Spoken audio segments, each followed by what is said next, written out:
Hey there. Welcome back to Bedtime Story. I know many of you listen to these videos as you fall asleep, so before you settle in, I'd really love to hear where you're tuning in from. And if these stories have been keeping you company at night, leaving a like and subscribing would mean a lot. Now, let's relax, get cozy, take a slow breath, and begin. In this new story. Every July, millions of Americans load their vehicles with camping gear, coolers, bicycles, and suitcases before setting out on cross-country vacations. Most return home with photographs, souvenirs, and stories worth sharing around family dinner tables. Yet buried inside state police reports, roadside assistance logs, and local newspaper archives are accounts from travelers whose summer road trips ended with experiences they rarely discussed again.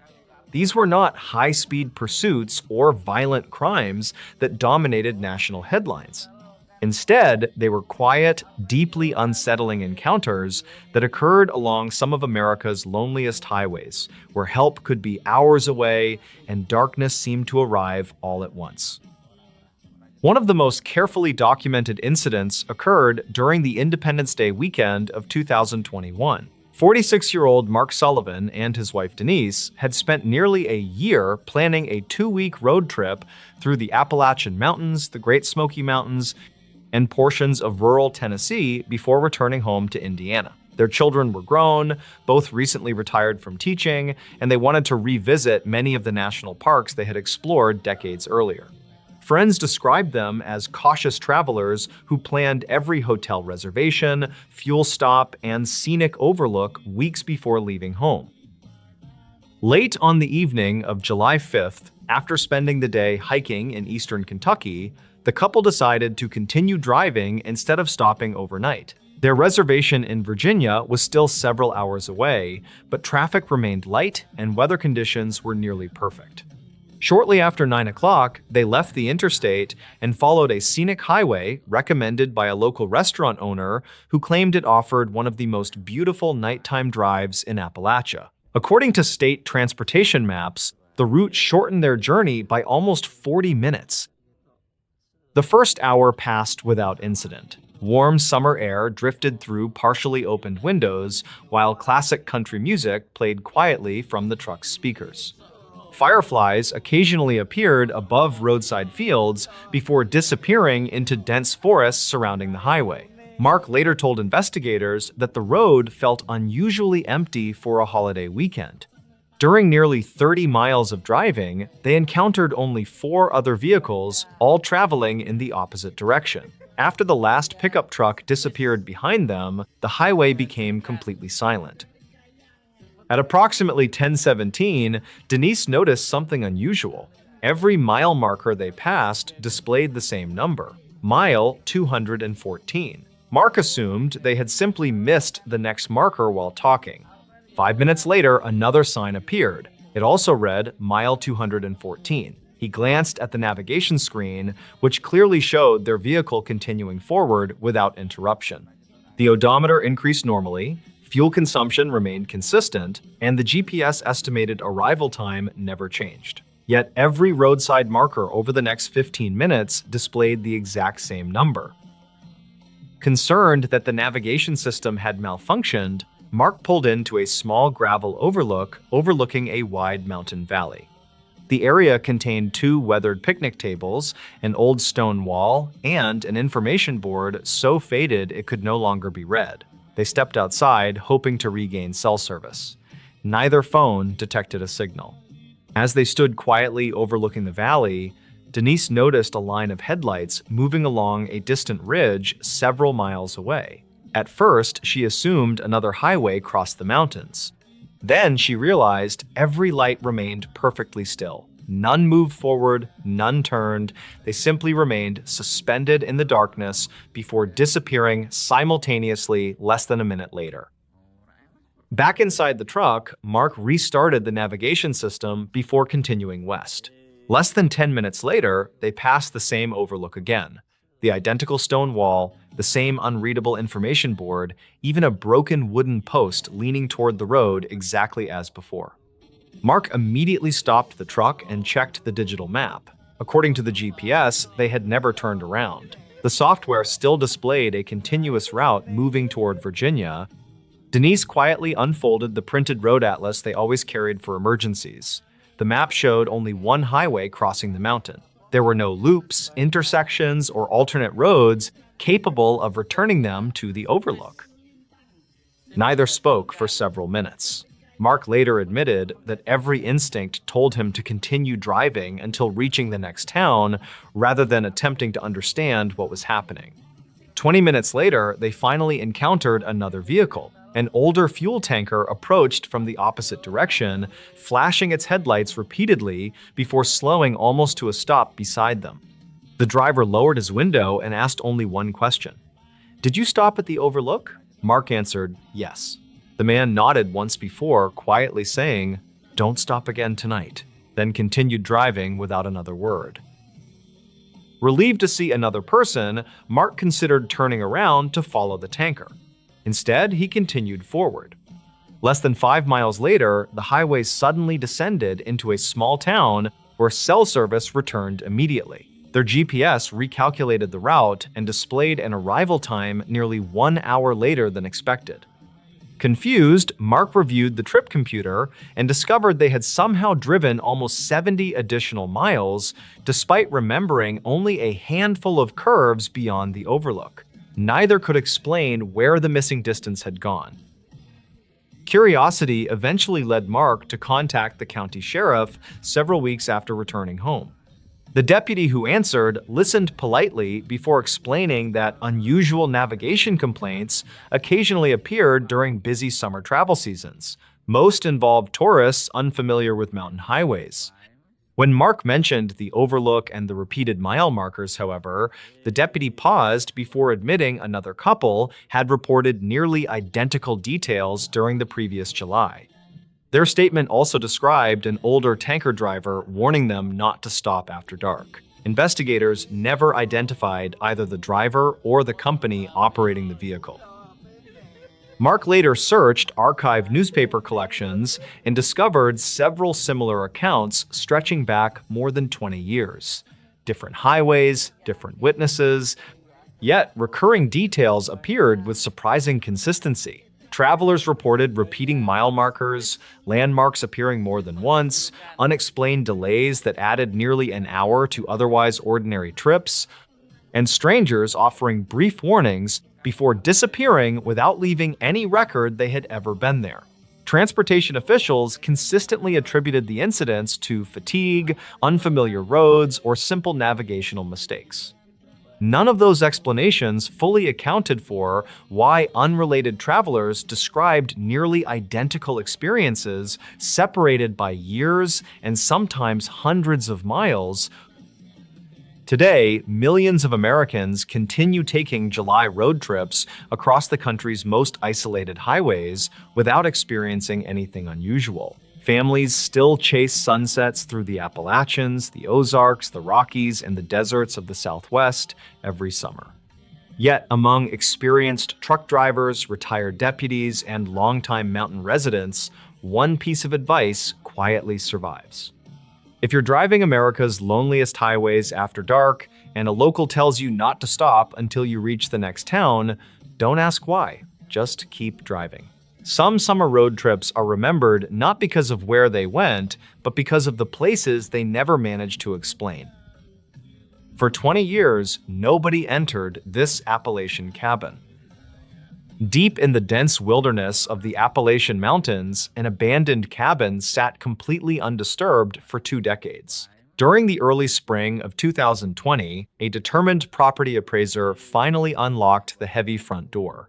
What he discovered inside the dusty, rotting structure remains a highly debated topic among regional law enforcement today. Archive notes from the subsequent state police investigation describe a highly disturbing scene that defies simple logical explanation. 45-year-old Robert Hayes worked as a highly experienced municipal property appraiser for the rural county. His primary professional objective required him to evaluate abandoned, secluded estates for upcoming public tax auction property sales. The county file from 2009 mentioned a highly unstable structural foundation regarding this specific isolated property. He safely arrived on April 4th and immediately began carefully assessing the severely overgrown exterior of the structure. The first hour of his standard inspection passed entirely without any significant dangerous incidents or unexpected safety hazards. State records confirm the regional weather forecast predicted clear skies and moderate temperatures for that entire calm afternoon. However, Robert distinctly heard strange, heavy dragging sounds echoing slowly from the upper floor of the abandoned cabin. He initially assumed a large wild animal was aggressively building a nesting den inside the warm, dry attic. When he cautiously shouted a loud verbal warning, the heavy dragging sounds instantly ceased in the dusty darkness. Robert quickly discovered a highly bizarre set of massive, deep indentations on the original hardwood floor completely inside. The strange, unexplainable tracks were perfectly smooth in shape, and they pressed heavily into the solid oak planks. Some locals claimed a rogue drifter occasionally used the abandoned structure to hide stolen heavy commercial mining equipment. Investigators never confirmed those specific, wild, unsubstantiated rumors and firmly maintained the property was completely securely locked prior. Robert carefully photographed the bizarre, smooth floor damage and noted the stride length indicated a massive, heavy object. The highly stressful situation escalated drastically when an awful chemical smell suddenly arrived continuously throughout the entire floor. Reportedly, the foul, suffocating odor tightly resembled burning synthetic plastic, mixed heavily with the sharp scent of sulfur. The dedicated appraiser immediately started coughing violently and aggressively struggling to breathe properly inside the completely sealed room. Robert quickly grabbed his portable emergency radio to call for immediate outside medical assistance, but only received static. Dispatch logs show no emergency distress calls were ever successfully officially recorded by the regional sheriff that day.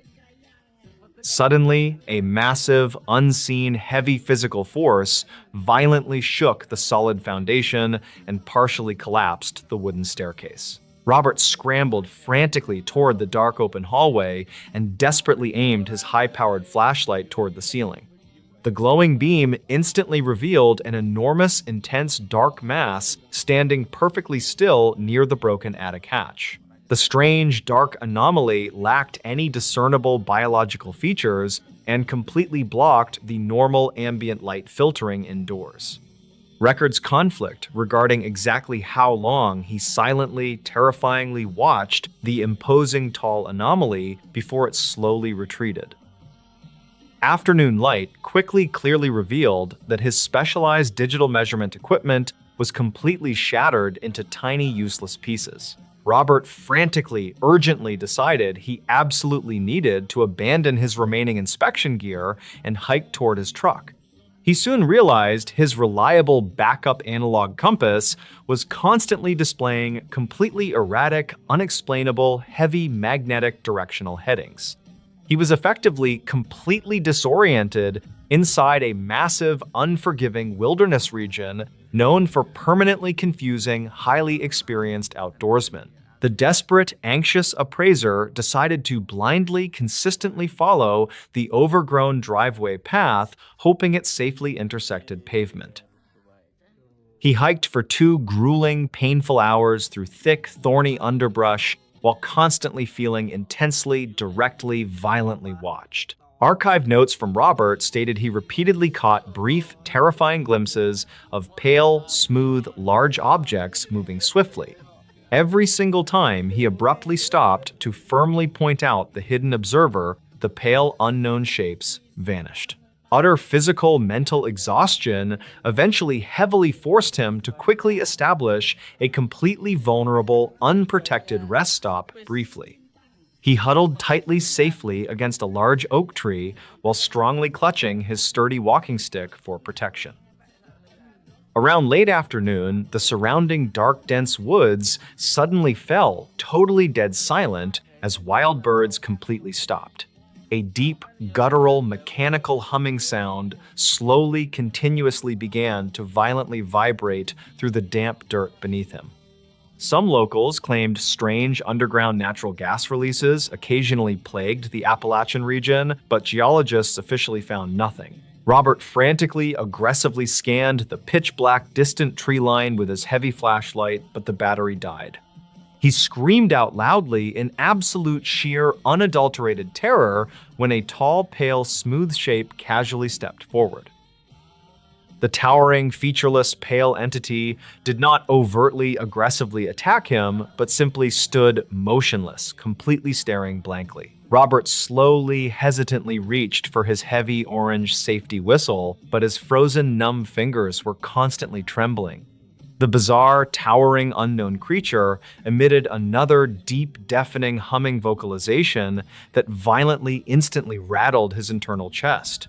Plunged into total, suffocating, pitch-black panic, the terrified appraiser blindly, frantically ran into the treacherous, dense woods.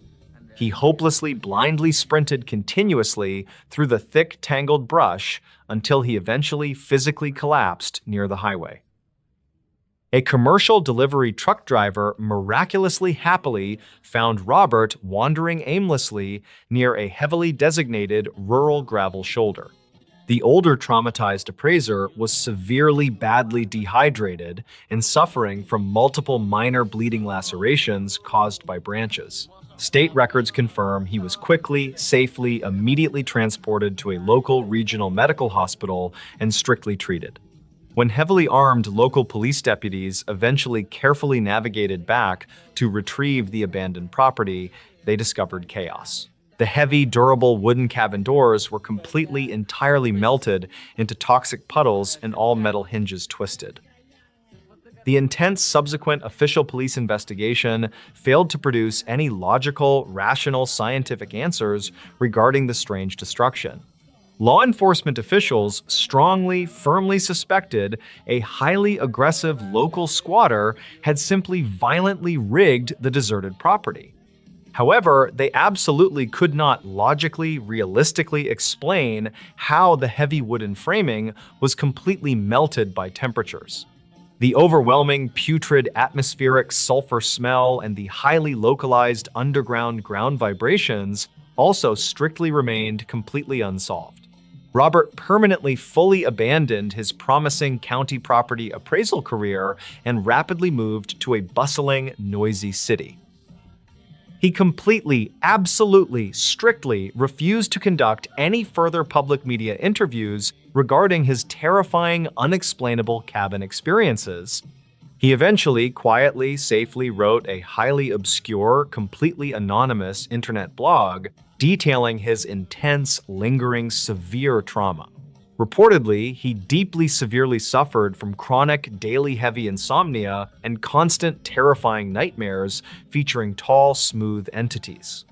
Dispatch logs routinely regularly show he frequently, frantically called local urban police authorities, continually complaining about heavy vibrations.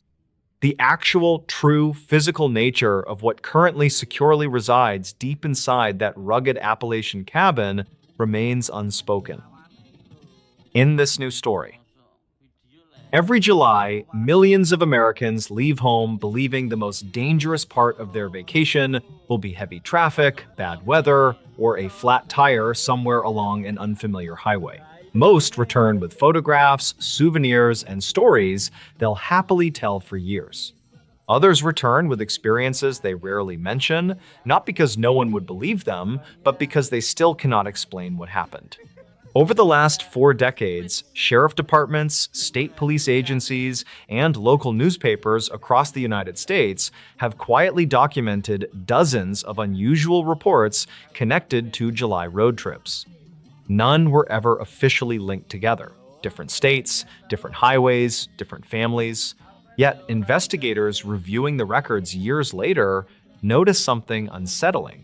Every witness insisted their trip changed forever after making one decision they believed was completely ordinary. The first case began during the second week of July 2015.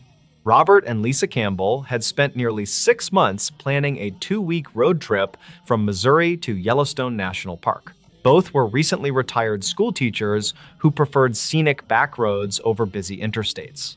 Their travel journal, recovered months later by relatives, documented nearly every stop along the journey, including restaurants, fuel receipts, hiking trails, and conversations with local residents. It would eventually become one of the most detailed records investigators had available.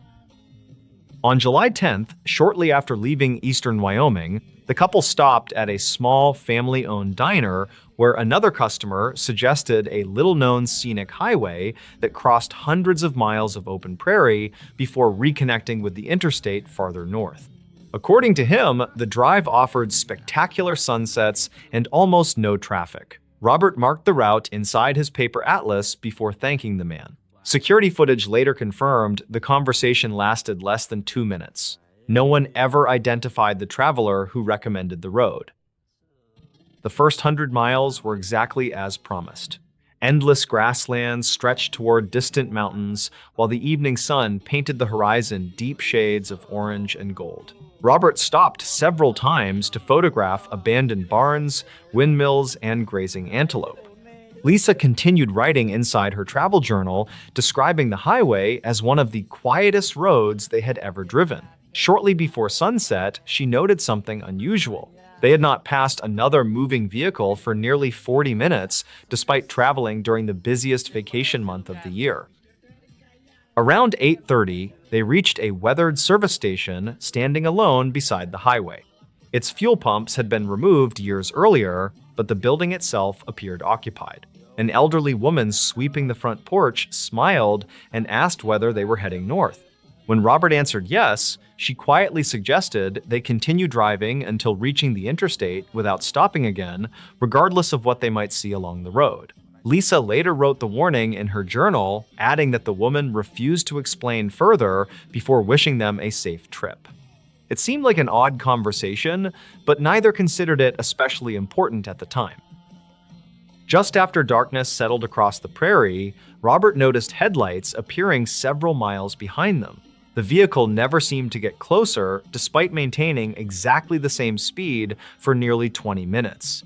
Whenever Robert slowed slightly, the distant headlights slowed as well. When he accelerated, they accelerated too. Curious, he eventually pulled onto the shoulder, expecting the other driver to pass. Instead, the headlights stopped almost half a mile away and remained perfectly still. After waiting several minutes, Robert returned to the highway. The distant lights resumed, following at exactly the same distance. They reached the interstate shortly before 10 and immediately noticed the headlights disappear. Relieved, they continued toward Billings without discussing the incident further. The following morning, while reviewing photographs from the previous evening, Lisa discovered something unexpected.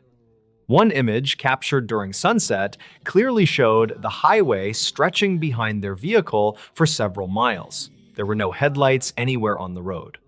The timestamp matched the exact period when both insisted another vehicle had been following them. Photography specialists later confirmed the image showed no signs of digital alteration. The second case occurred 3 years later during July 2018 in northern Maine. Brothers Kevin and Thomas Riley planned a fishing trip near the Canadian border. Their route crossed long stretches of forest where gas stations became increasingly rare after sunset. Shortly after 9, they stopped at a lonely convenience store to buy coffee and ask about the quickest route to their rented cabin. The cashier looked toward the parking lot before asking whether they had seen an older green station wagon parked outside. Both brothers turned toward the windows. The parking lot contained only their pickup truck. When they answered no, the cashier quietly apologized and changed the subject. Less than an hour later, Kevin noticed an older green station wagon parked beside the highway with its hood raised. Assuming someone needed assistance, he slowed almost to a stop. Before either brother could open the doors, another pickup traveling in the opposite direction repeatedly flashed its headlights. The driver leaned out his window and shouted only 3 words, "Keep driving now." Kevin accelerated without hesitation. When they glanced back through the rear window, less than 30 seconds later, the station wagon had disappeared. The The shoulder where it had been parked stretched empty beneath the moonlight. State police later confirmed no disabled vehicles were reported anywhere along that section of highway that evening. The final case came from southern West Virginia during July 2022. Emily Foster, a travel nurse from North Carolina, accepted a temporary assignment in Charleston and decided to spend several days exploring small Appalachian towns before beginning work. Unlike the previous witnesses, Emily carried a dashboard camera recording continuously throughout the trip. Shortly after entering an isolated mountain highway, she encountered a handwritten detour sign directing traffic away from ongoing bridge repairs. The route eventually led through a nearly abandoned coal community where every storefront appeared empty except one small grocery store still displaying fresh produce outside the entrance. Emily purchased bottled water, spoke briefly with the elderly owner, and continued driving. The receipt recovered from her wallet showed the purchase occurred at 4:23 that afternoon. 3 weeks later, curious about the unusual town, Emily attempted to revisit the grocery store while returning home. She never found it. Local residents insisted no grocery had operated there for nearly 15 years. Historical records later confirmed the building had been destroyed during a flood long before Emily claimed to have stopped there.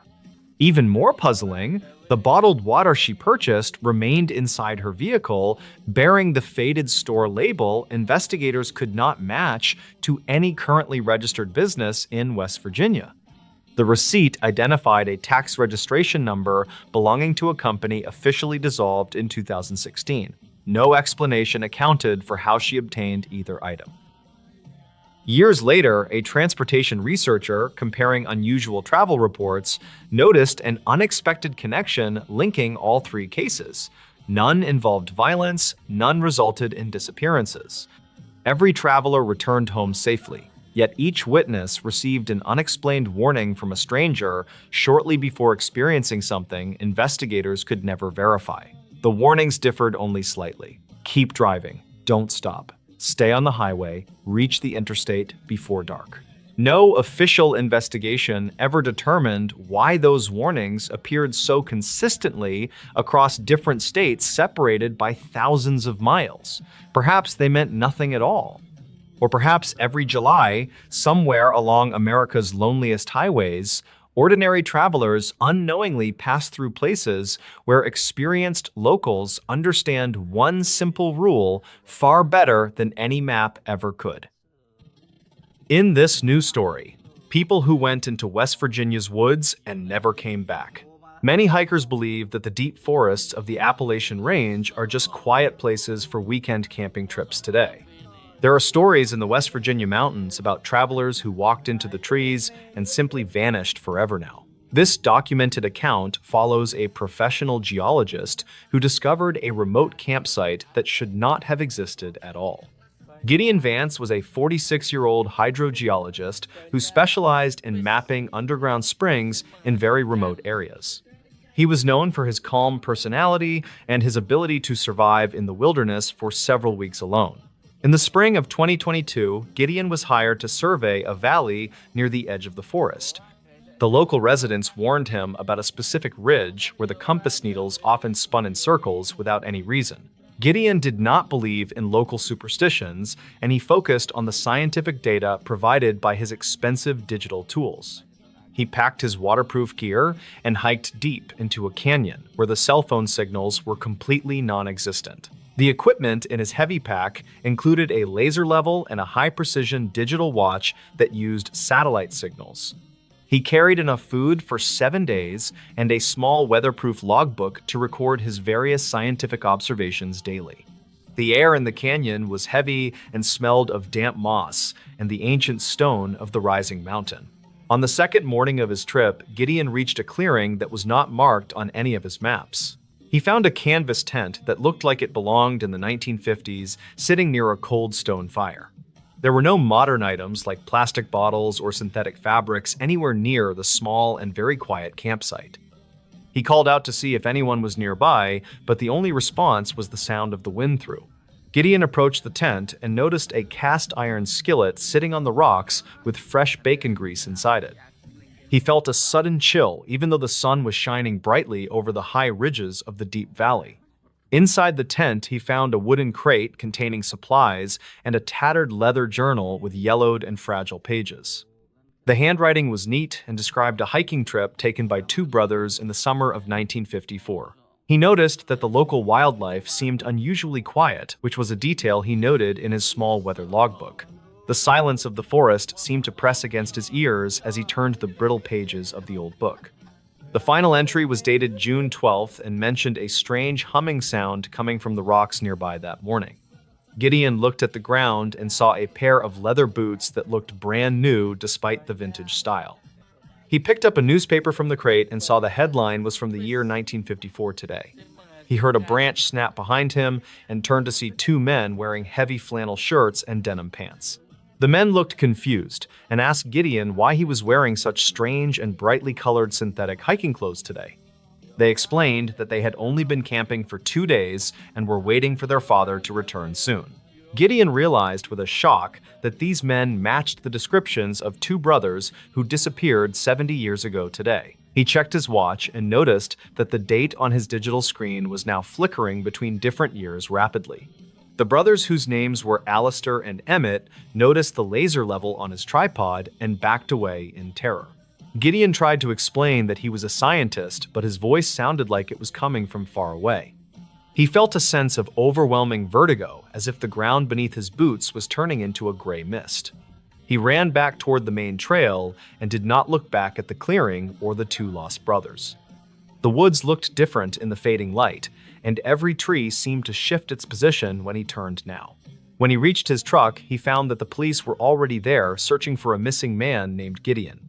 The officer named Dalton Grady told him that he had been missing for over 3 weeks in the deep woods. Gideon felt like he had only been away from his vehicle for 2 hours before he reached the main road. He checked his pack and found the leather journal from 1954 sitting right on top of his maps. The final page now had a new entry that described a man in bright orange clothes who visited their camp.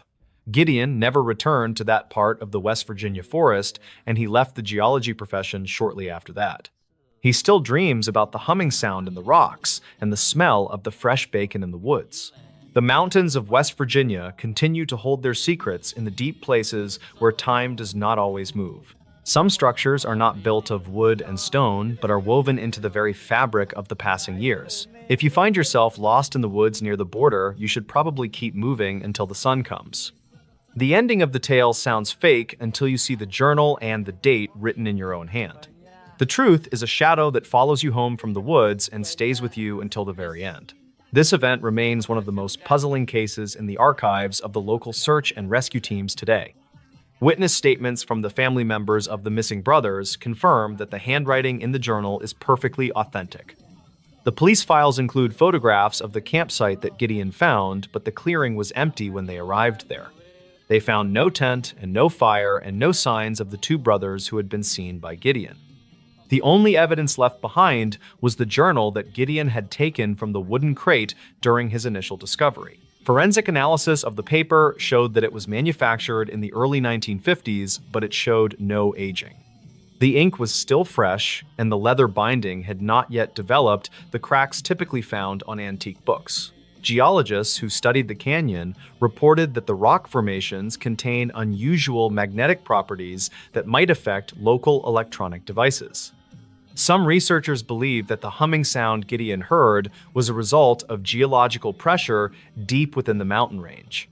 Others suggest that the canyon is a place where different eras overlap for a few minutes when the weather changes. Gideon Vance spent several years trying to understand the physics of his experience, but he never found a clear answer. He often visits the county library to look at the missing persons files from the middle of the last century. He found a report about Alistair and Emmett that mentioned they were last seen carrying a heavy canvas camping tent. The photograph in the file showed two young men who were the exact same people Gideon met in the clearing. Their father had also disappeared that same week and was never found by the police or the local search parties. The case remains officially open because the bodies of the brothers were never recovered from the deep and dark woods. Gideon believes that the brothers are still in the canyon waiting for their father to return to their small camp. He often wonders if they saw him as a ghost from the future or a demon from another world entirely. The memory of their confused faces stays with him, and he can still hear their voices in his quiet mind. The forest has grown over the trails that lead to that specific coordinate, and the maps are no longer accurate. The government has restricted access to the valley, citing environmental concerns and the danger of the steep and rocky terrain. Most people who live in the area avoid the mountain and tell their children to stay away from the trees. They know that the woods can take a person and hold them for 70 years without letting them grow old. The silence of the mountain is a warning to those who think they can master the secrets of the wild. If you hear a humming sound in the rocks, you should turn around and run as fast as you. Do not look for the clearing and do not speak to the men who are wearing the flannel shirts today. The past is a dangerous place, and it does not always let you return to the present day in one fort. The ending of the story is the part that stays with you when you are walking alone in the night. The mystery is the heart of the wild, and the heart of the wild is a cold and dark. Gideon Thorne is the only witness to a truth that science cannot explain or even begin to understand fully now. The archived dispatch logs from the night of his return record a man who was terrified of his own watch. The officers who processed the report noted that Gideon appeared to have aged several years in just a few weeks. His eyes were bloodshot, and he spoke in a hurried whisper about a camp that did not exist on maps. They took his statement and filed it away with the other unexplained reports from the Appalachian mountain range this year. The journal is kept in a safe at the university where researchers occasionally study the strange and fresh ink. No one has been able to reproduce the magnetic conditions that Gideon described in his detailed and very professional notes. The mountain continues to stand over the valley, and the fog still rolls through the trees in the morning. Some say the brothers are still there, and they are still waiting for the sun to go down today. The story of the surveyor is a warning to those who believe that time is a straight and simple line. It is a loop that can catch you and hold you in a moment that never ends or begins. The woods of West Virginia are deep, and they are very old, and they do not like to be. The ending of the story sounds fake until you stand in the fog and hear the sound of the rocks. The truth is in the journal, and the journal is in the safe, and the safe is in the forest is waiting for the next person to lose their way in the mist of the high ridges. The tale is told, and the listener is warned, and the cabin is waiting in the deep and dark. The story of Gideon Vance is a legacy of the unknown in the heart of the great American wild. The ending is the part that stays with you when you turn off the light at the end day. The mystery is the ending, and the ending is the mystery in the quiet woods of the mountain range. The story is finished, and the forest is dark, and the mountains are silent, and the truth is free. The geologist is home, and the camp is gone, and the brothers are waiting for their father to return soon. The ending is the beginning of the next story, in the heart of the great and ancient mountain wild. The tale of the man who saw the past in the present is done for now in the woods are calling, and the fog is rolling, and the mystery is yours to keep for a long. The ending is the silence that follows the final word of the story of the lost and the truth. The truth is a shadow in the trees, and the trees are the only ones who know the secrets. The story is done, and the fire is out, and the dark is all that remains in the fire. The forensic evidence of the journal remains the only physical proof that the brothers were ever seen after 1954. Handwriting experts compared the new entry to the older pages and found they were written by the same person. This would mean that the boy from the past wrote about Gideon in the future with the same pen today. The local sheriff continues to keep the case on his desk because it is the only one he cannot solve. He looks at the vintage boots in the evidence room and wonders how they could stay so clean and new. The valley is a place where the air stays still and the seasons do not follow the normal calendar cycles. Gideon Vance never went back to the mountains, and he never looked at another digital watch for his entire life. He preferred the steady ticking of an old mechanical clock that stayed in the present moment with him at home. The story of the disappearance is told in hushed tones by the residents of the nearby mountain town of Blackwood. They know that the woods are not just trees and rocks, but are a living part of the local Blackwood. The mystery is a gift for those who listen to the whispers of the wild and the hidden places now. The ending of the tale is the part you will remember when you are walking alone in the forest. The story is a circle, and the circle is a map, and the map leads back to the start. The truth is a fire that burns in the heart of the dark and the silence of the mountain. In this new story, long before GPS-guided drivers through the Appalachian Mountains, locals in southern West Virginia relied on narrow county roads connecting mining towns hidden between steep ridges. Many of those roads still exist today, winding through dense forests where abandoned coal camps slowly disappear beneath moss and vines. Most are perfectly safe during daylight. Yet, according to sheriff reports, volunteer search records, and decades of local newspaper archives, a handful of isolated locations continue attracting incidents that investigators have never fully explained. They are not officially closed. No warning signs tell visitors to stay away after sunset. Still, many longtime residents quietly agree on one thing. Some places in West Virginia should never be visited after dark. In late September of 2019, 41-year-old environmental consultant Rebecca Morgan traveled from Charleston to survey water quality near an abandoned mining watershed outside Fayette County. Her company specialized in restoring streams damaged by decades of coal production, and Rebecca had spent nearly 15 years working in remote sections of Appalachia without a single serious incident. Colleagues described her as careful, experienced, and unwilling to take unnecessary risks. Every survey followed the same routine: arrive before sunrise, complete inspections before evening, and avoid overnight work whenever possible. That schedule changed after unexpected equipment failures delayed the project until late afternoon. Rebecca considered spending the night in a nearby motel, but weather forecasts predicted heavy rain beginning before dawn. Waiting until morning would force another full day of delays and additional travel costs. Shortly after 6:30, she packed her equipment and began driving toward the final monitoring station located near an abandoned mining settlement known decades earlier as Red Hollow. The community had once housed more than 300 families before the last coal operation closed during the mid-1980s. Today, almost nothing remained except broken foundations, scattered utility poles, and a weathered church standing alone beside the road. Before leaving the county maintenance office, Rebecca mentioned her destination to an older road supervisor named Carl Jenkins. Carl had lived in Fayette County his entire life and recognized Red Hollow immediately. Instead of discussing road conditions, he asked Rebecca what time she expected to finish. When she answered that she hoped to leave shortly after sunset, Carl became unusually serious. He quietly suggested postponing the inspection until morning. Rebecca assumed the warning related to rough terrain or wildlife activity. Carl simply shook his head and replied, "The road is fine. It's what people keep reporting after dark that worries me." Before Rebecca could ask another question, another employee interrupted the conversation, and the subject was never mentioned again. The drive toward Red Hollow followed a narrow two-lane road climbing steadily into the surrounding mountains. Cell phone reception disappeared almost immediately after she left the highway. Thick hardwood forests blocked nearly every view beyond the next curve, while abandoned rail lines occasionally appeared beside the pavement before vanishing beneath overgrown vegetation.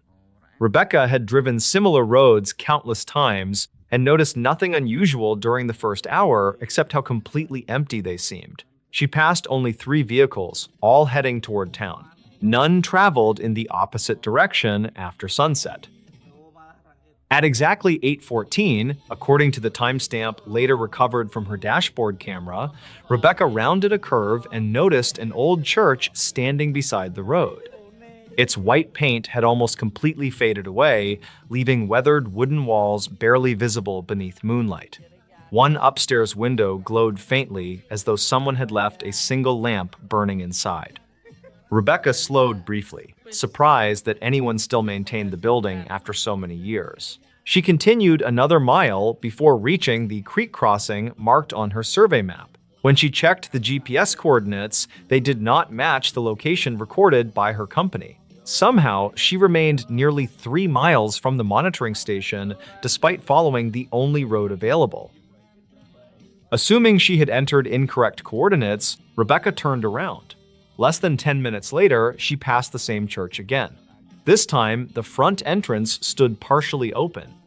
No vehicles occupied the gravel parking lot, no lights shone from nearby homes. The glowing upstairs window remained exactly as before. Rebecca glanced at the dashboard clock and noticed only 4 minutes had passed since she first saw the building. The distance between the church and the creek crossing should have required nearly 10 minutes at her average speed. She stopped briefly on the shoulder, restarted her navigation system, and confirmed the route had not changed. As she continued driving, the road became strangely familiar. Every sharp bend, fallen tree, and damaged guardrail appeared exactly where she remembered seeing them only moments earlier. Then she noticed something even more unsettling. Fresh tire tracks covered the dusty shoulder ahead before ending abruptly beside an abandoned bus stop. There were no tracks leading away. Rebecca stepped out with a flashlight, expecting to find another vehicle hidden among the trees. The forest remained completely silent. Even the usual sounds of insects seemed to disappear. Moments later, her handheld radio emitted several seconds of heavy static before a calm male voice quietly said, "You're going the wrong way." The transmission ended before she could respond. Company records later confirmed nobody else was using that frequency within 50 miles. Rebecca returned to her truck and continued toward the monitoring station without stopping again. Nearly 15 minutes later, she finally reached the location marked on her survey documents. The water sampling equipment remained exactly where technicians had installed it months earlier. She completed the inspection in less than 20 minutes before beginning the return drive. To her surprise, the church had disappeared entirely. The road where it should have stood contained only an empty clearing surrounded by broken stone foundations. State historical records later confirmed a church had once existed there, but burned to the ground during 1993 after being struck by lightning. No rebuilding permits were ever issued. The following week, Rebecca casually described the experience while submitting her field report. Instead of dismissing the story, another environmental consultant admitted witnessing something similar nearly 8 years earlier. Curious, the company's safety manager searched archived incident logs and discovered 3 unrelated employees had reported navigation problems near Red Hollow after sunset over the previous 2 decades. None mentioned ghosts or paranormal activity, all described passing landmarks that later proved no longer existed. The company quietly updated its internal safety guidelines soon afterward. From that point forward, environmental surveys near abandoned mining communities in southern West Virginia would end before sunset whenever possible. The policy cited reduced visibility and remote terrain as the official reasons. Unofficially, several longtime employees believed the change came after too many experienced field workers returned, describing roads that somehow led through places history had already erased. To this day, local deputies continue responding to occasional calls from travelers, reporting strange navigation errors, missing stretches of time, or abandoned buildings appearing where official maps show nothing at all. None of the reports have produced evidence proving anything extraordinary occurred. Investigators continue attributing most incidents to fatigue, unfamiliar roads, or poor nighttime visibility. Yet among the people who have spent their entire lives in the mountains, one piece of advice survives generation after generation. If darkness falls while driving through the forgotten roads of southern West Virginia, and you suddenly recognize a place that should no longer exist, keep driving. Some places in West Virginia should never be visited after dark. Strange things happened on our June road trip after midnight. Deep in the remote stretches of the Texas Hill Country, a routine nocturnal drive became a completely unexplainable, terrifying nightmare. During the incredibly humid summer of 2022, young travelers encountered something that defies basic, logical, scientific explanation. What regional law enforcement eventually uncovered entirely, completely destroyed the quiet, peaceful illusion of that specific rural desert community forever. Archived notes from the massive official investigation describe a highly disturbing timeline of events that still haunt state police today.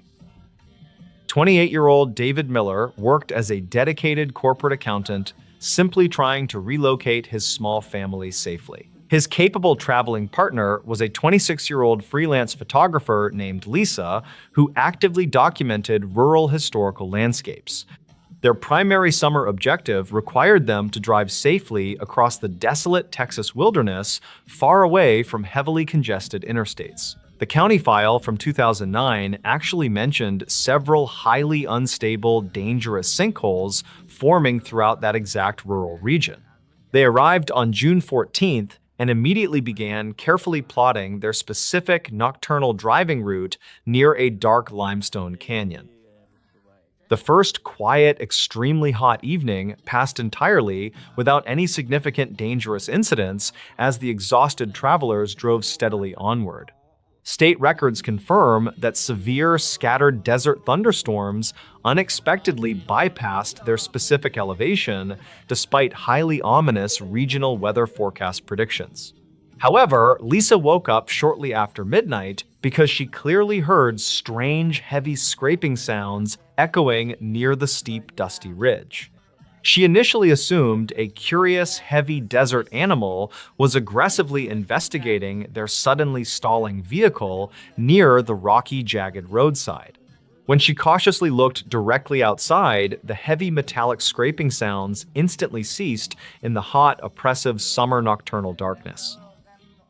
David quickly discovered a highly bizarre set of massive deep indentations in the dusty soil the following heavily foggy morning. The strange, unexplainable deep tracks were perfectly circular in shape, and they sank nearly 5 inches into the solid dirt. Some locals claimed a rogue commercial mining outfit operated illegally nearby, but investigators never confirmed those specific wild, unsubstantiated rumors.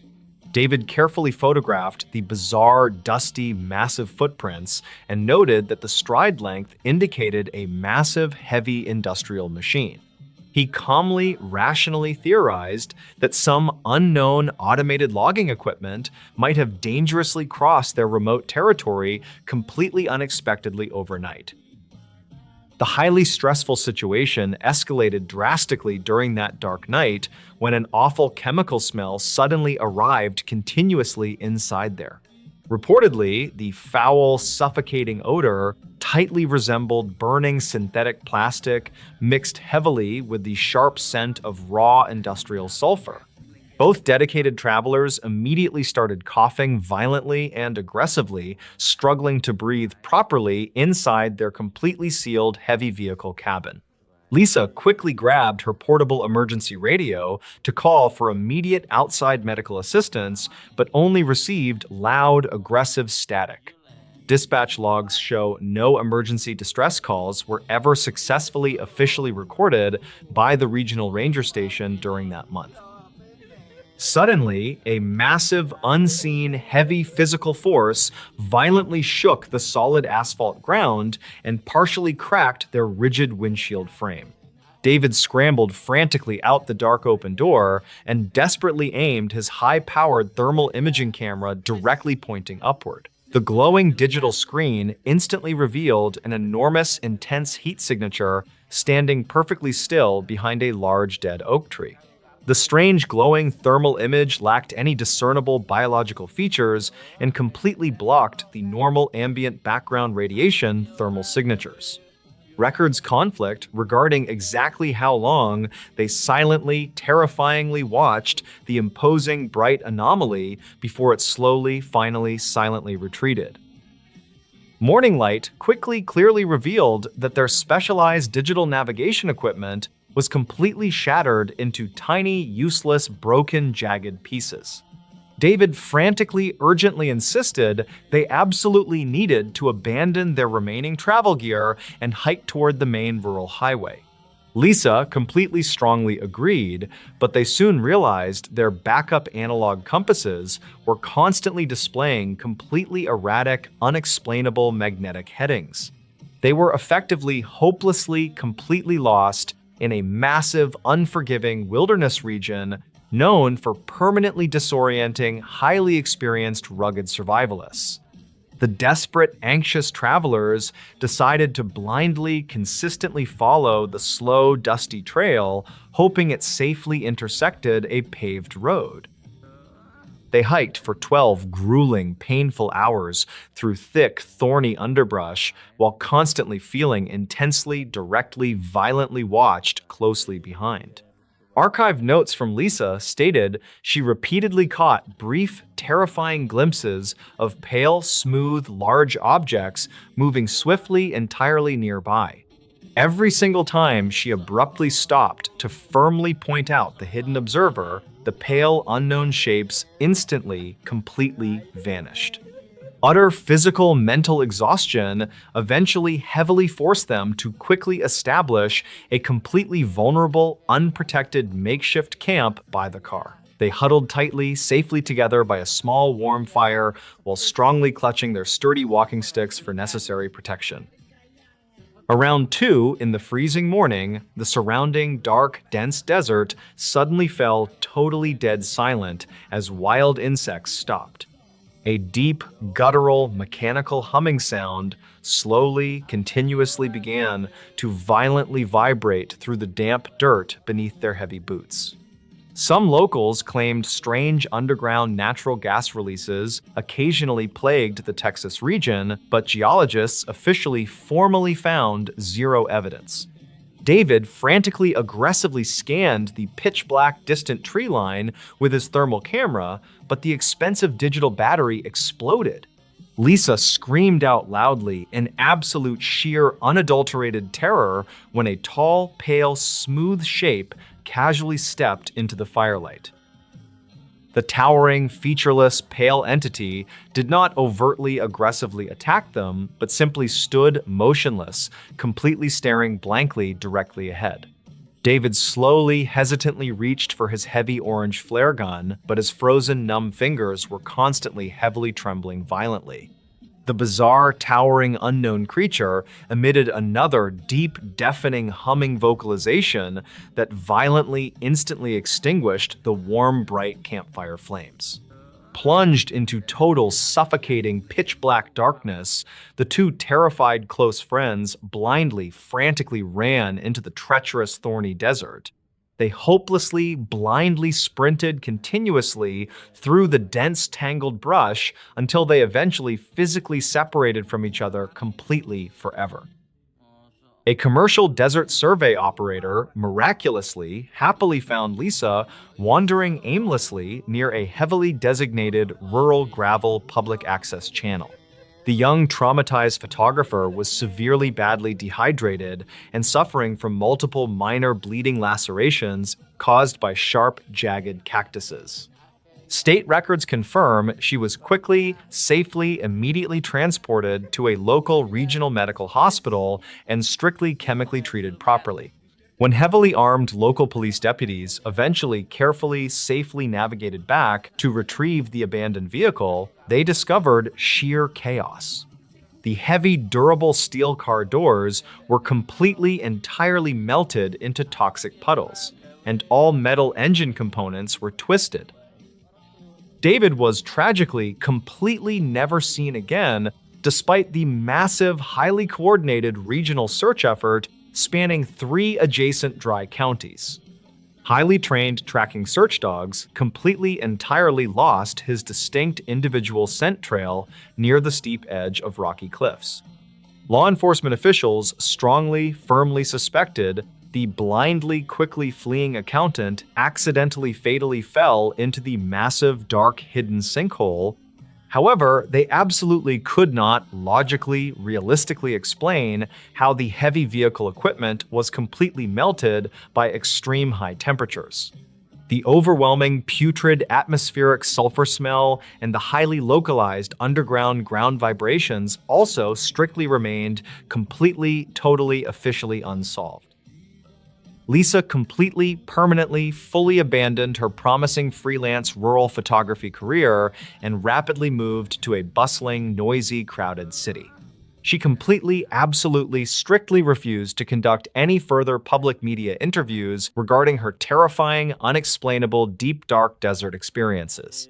She eventually quietly, safely wrote a highly obscure, completely anonymous internet blog detailing her intense, lingering, severe, heavy psychological trauma. Reportedly, she deeply, severely suffered from chronic, daily, heavy insomnia and constant, terrifying nightmares featuring tall, faceless, smooth, looming entities. Dispatch logs regularly show she frequently, frantically called local urban police authorities, continually complaining about strange, heavy mechanical vibrations. The deep, dark Texas hill country deserts remain mostly completely, thoroughly uncharted and deeply, heavily feared by many veteran guides. Experienced local rural tour operators actively, aggressively, strictly discourage overly ambitious amateur novice tourists from widely exploring that specific area. Official public state records conflict regarding the actual total, highly accurate number of missing persons cases strictly linked to wilderness. Some ambitious, independent, amateur internet investigators occasionally dangerously completely venture into the dark region, hoping to finally capture definitive evidence. Most of them always safely return completely empty-handed, while a few others quickly emerge with deeply unsettling, disturbing stories. The absolute, total, complete lack of any definitive hard physical evidence heavily, continually, profoundly frustrates those who genuinely believe Lisa. The destroyed, shattered digital thermal camera conveniently, completely, permanently erased any potential digital visual proof of the giant heat signature. Vociferous internet online skeptics constantly, loudly, aggressively argue that sheer blind panic and total utter darkness easily successfully transformed reality. Archive notes carefully, thoroughly gathered from the official local police investigation confidently, strictly concluded that an undocumented toxic gas leaked. Yet, the exact, highly specific, true physical origin nature of those massive, perfectly smooth circular tracks remains completely officially contested. University biology science experts quickly, easily, permanently dismiss the crazy, ridiculous, bizarre idea of a completely unknown massive desert animal. They firmly, constantly, strongly argue that an active, healthy, massive breeding population of large hidden creatures would leave physical evidence. No unusual animal organic hair samples or strange skeletal biological bone remains have ever been definitively, positively, completely, conclusively linked. Some locals claimed the federal, national, centralized government quietly, aggressively, permanently suppressed the actual truth to secretly protect classified operations. Investigators never confirmed any grand, illegal, hidden conspiracy and simply safely, permanently, officially closed the bizarre, terrifying Texas desert case. The completely destroyed vehicle remains permanently locked securely inside a heavily guarded regional police evidence facility building completely indefinitely today. The thick steel chassis is completely severely warped and violently twisted in ways that heavily confuse professional, licensed structural engineers. They absolutely cannot logically, mathematically explain the immense localized heat signatures required to permanently warp such durable, thick commercial steel. The strange chemical residue carefully extracted from the melted doors completely lacks any known, recognizable, earthly, scientific, periodic table components. Law enforcement officials strongly, silently, actively discourage any independent laboratory scientists from officially testing the highly unusual toxic chemical samples. The specific isolated stretch of rural, unmarked desert highway remains completely officially closed to all civilian commercial traffic passing today. Heavy concrete barricades severely, completely restrict access to the dusty, dark path where the terrified couple originally became lost. Dispatch logs occasionally record highly unusual frantic phone calls from nearby rural ranchers complaining about strange bright nightly skylights. The massive glowing orbs reportedly silently hover directly above the completely restricted desert area before rapidly shooting straight vertically upward. Investigators never confirmed these extremely bizarre, localized aerial phenomena and simply quickly dismissed them as common military night training flares. Lisa constantly refuses to leave her highly secure concrete urban apartment whenever the hot summer season slowly, inevitably descends annually. She strictly, violently demands that every single heavy deadbolt lock remains securely, completely fastened throughout the entire long, dark night. She passionately, completely believes the towering, pale entities are still aggressively, constantly searching for her across the vast, expansive country. Her intense, ongoing, severe psychological therapy sessions carefully attempt to slowly, rationally dismantle her deeply ingrained, absolute paranoid mental delusions, the actual, absolute, terrifying truth hiding deep within that desolate Texas desert wilderness might never be completely, fully mathematically understood. Perhaps some dense, dark, forgotten regions of the deep American wilderness are genuinely safely meant to remain completely, entirely undiscovered. The county file from 2009 explicitly severely warns travelers to completely avoid driving completely alone during dark nights. State records clearly, consistently, actively document a highly disturbing pattern of unexplainable, strange disappearances occurring specifically during extremely hot Junes. The highly dedicated professional regional search teams completely, entirely refuse to officially patrol that specific dark sector after sunset arrives. What people continually reported seeing out there in the massive dark desert still completely, definitively, genuinely makes absolute zero sense. The completely bizarre, tragic Texas desert incident remains a highly popular, terrifying discussion topic on obscure internet online mystery forums. Amateur online sleuths constantly aggressively debate the various conflicting official reports while desperately searching for any hidden, logical, factual clues. Some highly dedicated researchers actively cross-reference these strange coordinate locations with deeply buried historical, indigenous, regional dark folklore stories. They firmly, completely believe the ancient native tribes genuinely knew exactly what terrifying entities lurked inside those specific dark canyons. However, local authorities absolutely strictly prohibit anyone from actively organizing dangerous, large-scale civilian search parties within that restricted region. The quiet, peaceful illusion of a totally harmless, relaxing summer road trip was completely permanently shattered for that young family. Lisa completely isolated herself from all her remaining worried friends and slowly became a highly reclusive, paranoid urban apartment hermit. She constantly, frequently stares blankly out her heavily locked, reinforced apartment window while quietly listening for any heavy mechanical vibrations. Her completely tragic, deeply terrifying story serves as a highly dark, severe warning for any overly adventurous, naive young travelers. The absolute darkest, unseen, deepest corners of the harsh, remote American environment heavily conceal truly dangerous, unexplainable, ancient, predatory anomalies. In this new story, terrifying true encounters from the deep Appalachian Mountains.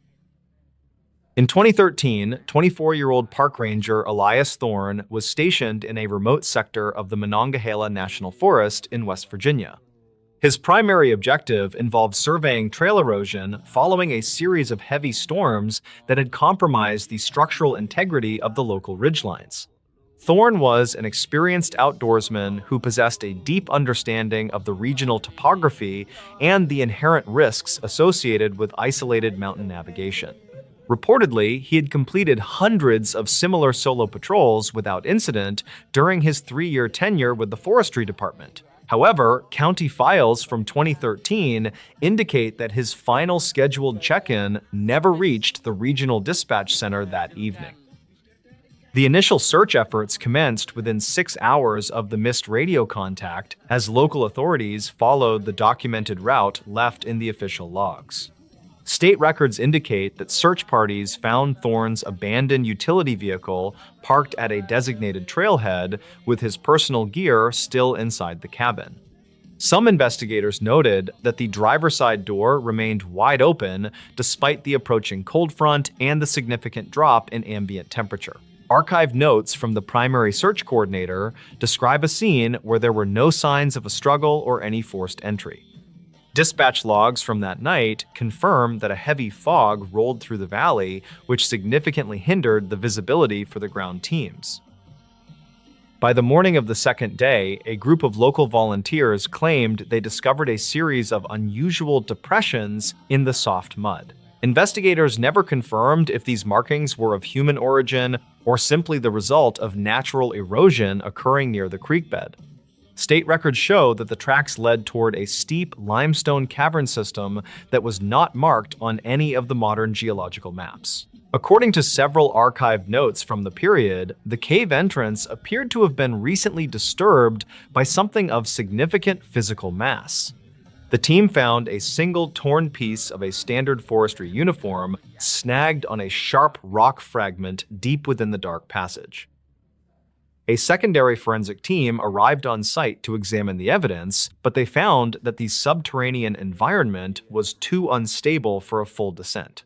Records conflict regarding the exact depth of the shaft and whether the sounds reported by the volunteers were echoes or something more tangible. Some locals claimed they heard a rhythmic metallic scraping emanating from the limestone depths during the quiet hours of the early morning search. County files from 2013 reflect that no animal known to the region would produce a sound matching the descriptions provided by those witnesses. The official investigation eventually stalled due to the lack of physical remains and the increasingly hazardous conditions inside the crumbling cavern system. As the weeks passed into 2014, search teams expanded their radius to include the higher elevation ridges located several miles from the vehicle. Records from the county sheriff department indicate that a second-person 29-year-old surveyor named Sarah Miller also went missing nearby. Miller was reportedly working on a private land assessment project when her equipment was found neatly stacked on a granite boulder. State records show that her GPS unit had been placed on top of the stack and was still powered on when found. Investigators never confirmed why she would abandon her high-value tools in the middle of a shift during broad daylight.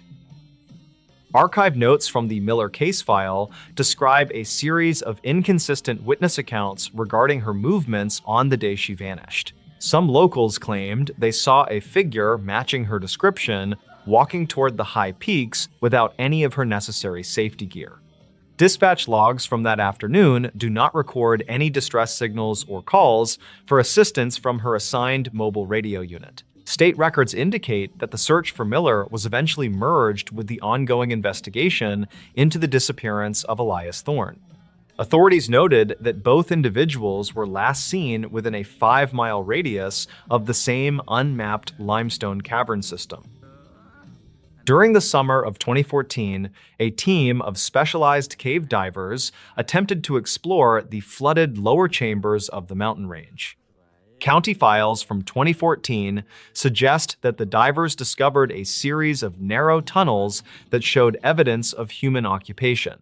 Archived notes describe the presence of several rusted tools and fragments of clothing that appeared to date back several decades. Investigators never confirmed if these items belonged to recent missing persons or to workers from an abandoned mining operation. Records conflict about whether the tunnel system connects to the surface at any point other than the main limestone entrance. One diver reportedly claimed that he saw a series of deliberate markings etched into the stone walls deep beneath the waterline. These markings appeared to be a set of dates and initials, but the silt levels made it impossible to capture clear images. State records show that the diving operation was terminated early after 2 members of the team experienced unexplained equipment malfunctions. Dispatch logs indicate that both divers reported a sudden and total loss of their primary lighting systems simultaneously while in separate chambers. No technical reason for the double failure was ever identified by the equipment manufacturers during the subsequent forensic review. 14 months later, a pair of hikers in a neighboring county located a rusted handheld radio resting on a high rocky ledge. State records verify that the serial number on the device matched the unit issued to Thorne before his disappearance. The ledge was located over 12 miles away from the original search area and required a level of climbing skill Thorne did not possess. Investigators found that the battery had been removed and the internal components were completely corroded by long-term exposure. There was no explanation for how the device reached such a remote and inaccessible location without the use of specialized gear is less than hashone. Zero hash is greater than. Historical data from the county archives mentions a similar series of unexplained disappearances that occurred in the same region in 1976. State records from that era describe a group of 4 experienced backpackers who vanished while navigating the Monongahela forest ridgelines. According to archive notes, the only evidence found was a single tent that had been sliced open from the inside. Investigators never confirmed if the cuts were made by a tool or by the jagged rocks surrounding the campsite. Some locals claimed that the hikers had wandered into an area known for magnetic anomalies that interfere with compass readings. Dispatch logs from 1976 indicate that search teams were forced to retreat due to a sudden and uncharacteristic seismic event.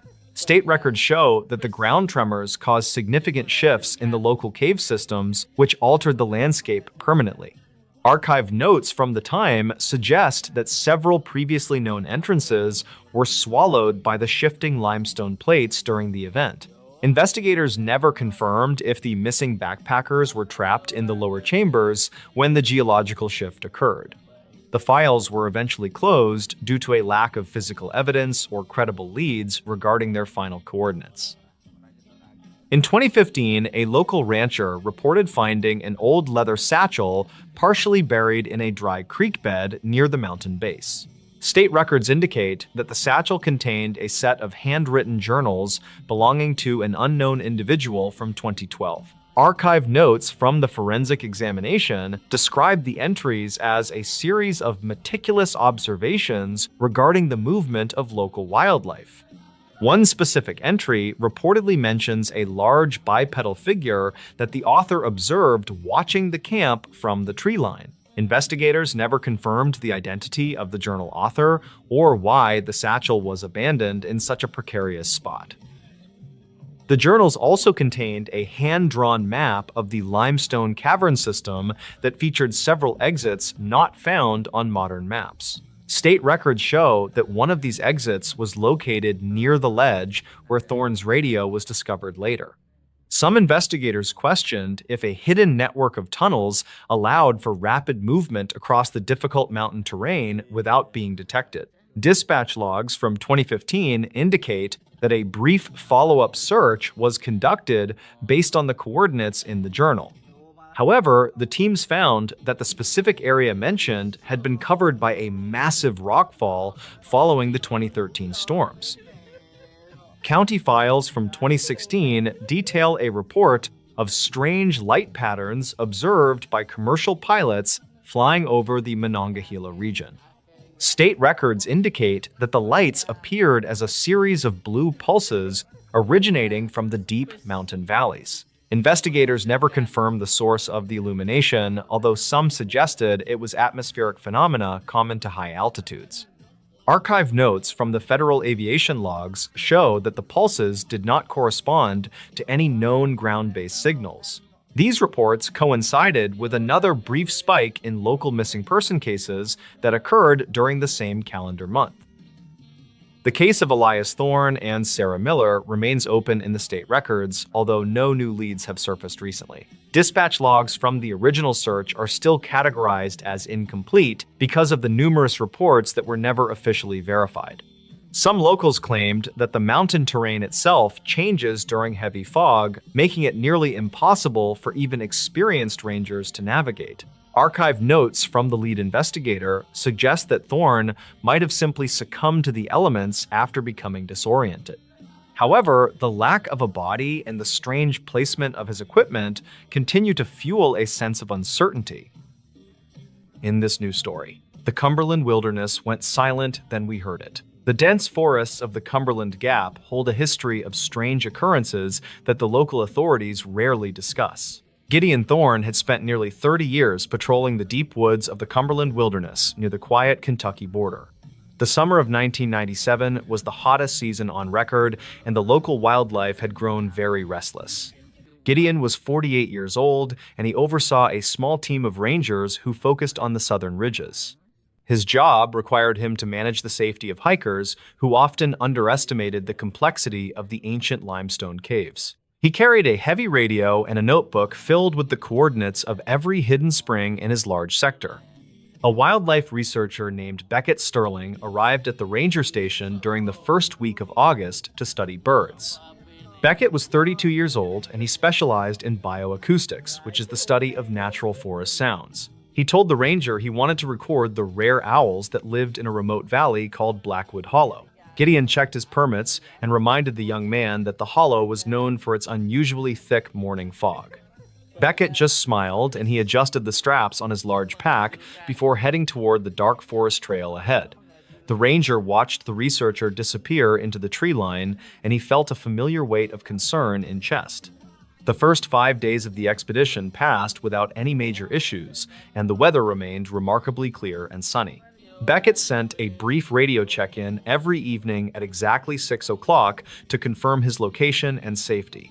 On the night of August the 6th, the radio remained silent, and Gideon could not reach the young man back. The ranger waited until the following morning before he organized a small search party to head into the Blackwood Hollow. They started their investigation at the last known coordinates that Beckett had provided during his final successful radio check-in. The searchers found the campsite tucked away in a grove of ancient hemlock trees that were covered in thick moss.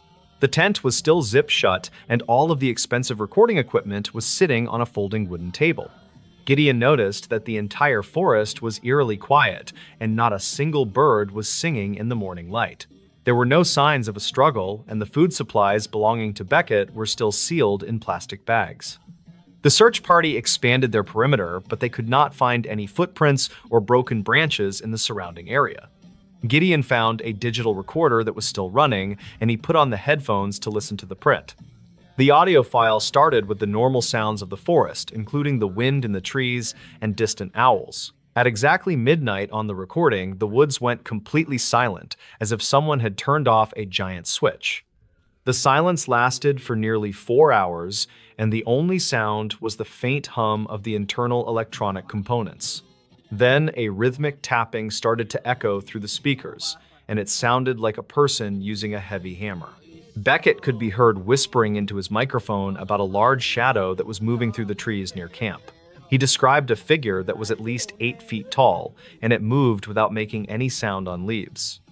The researcher sounded terrified, and he said the creature was mimicking the sound of his own voice back to him.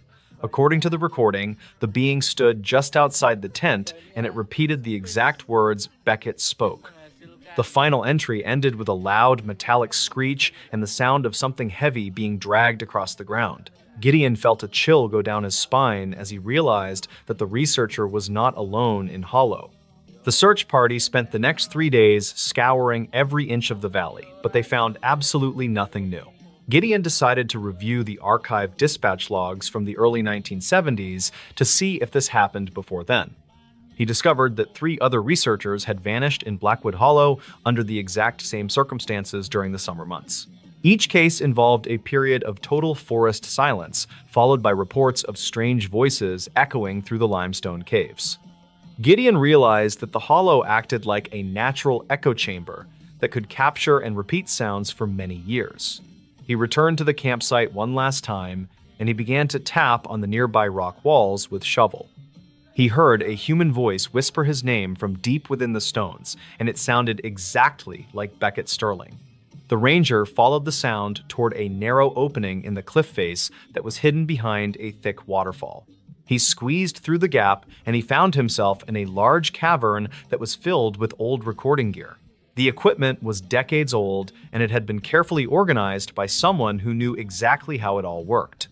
Gideon found a final journal entry from a missing ranger who had disappeared in 1974 near the hollow. The writing described a group of beings who lived in the caves and used sound to hunt their human prey.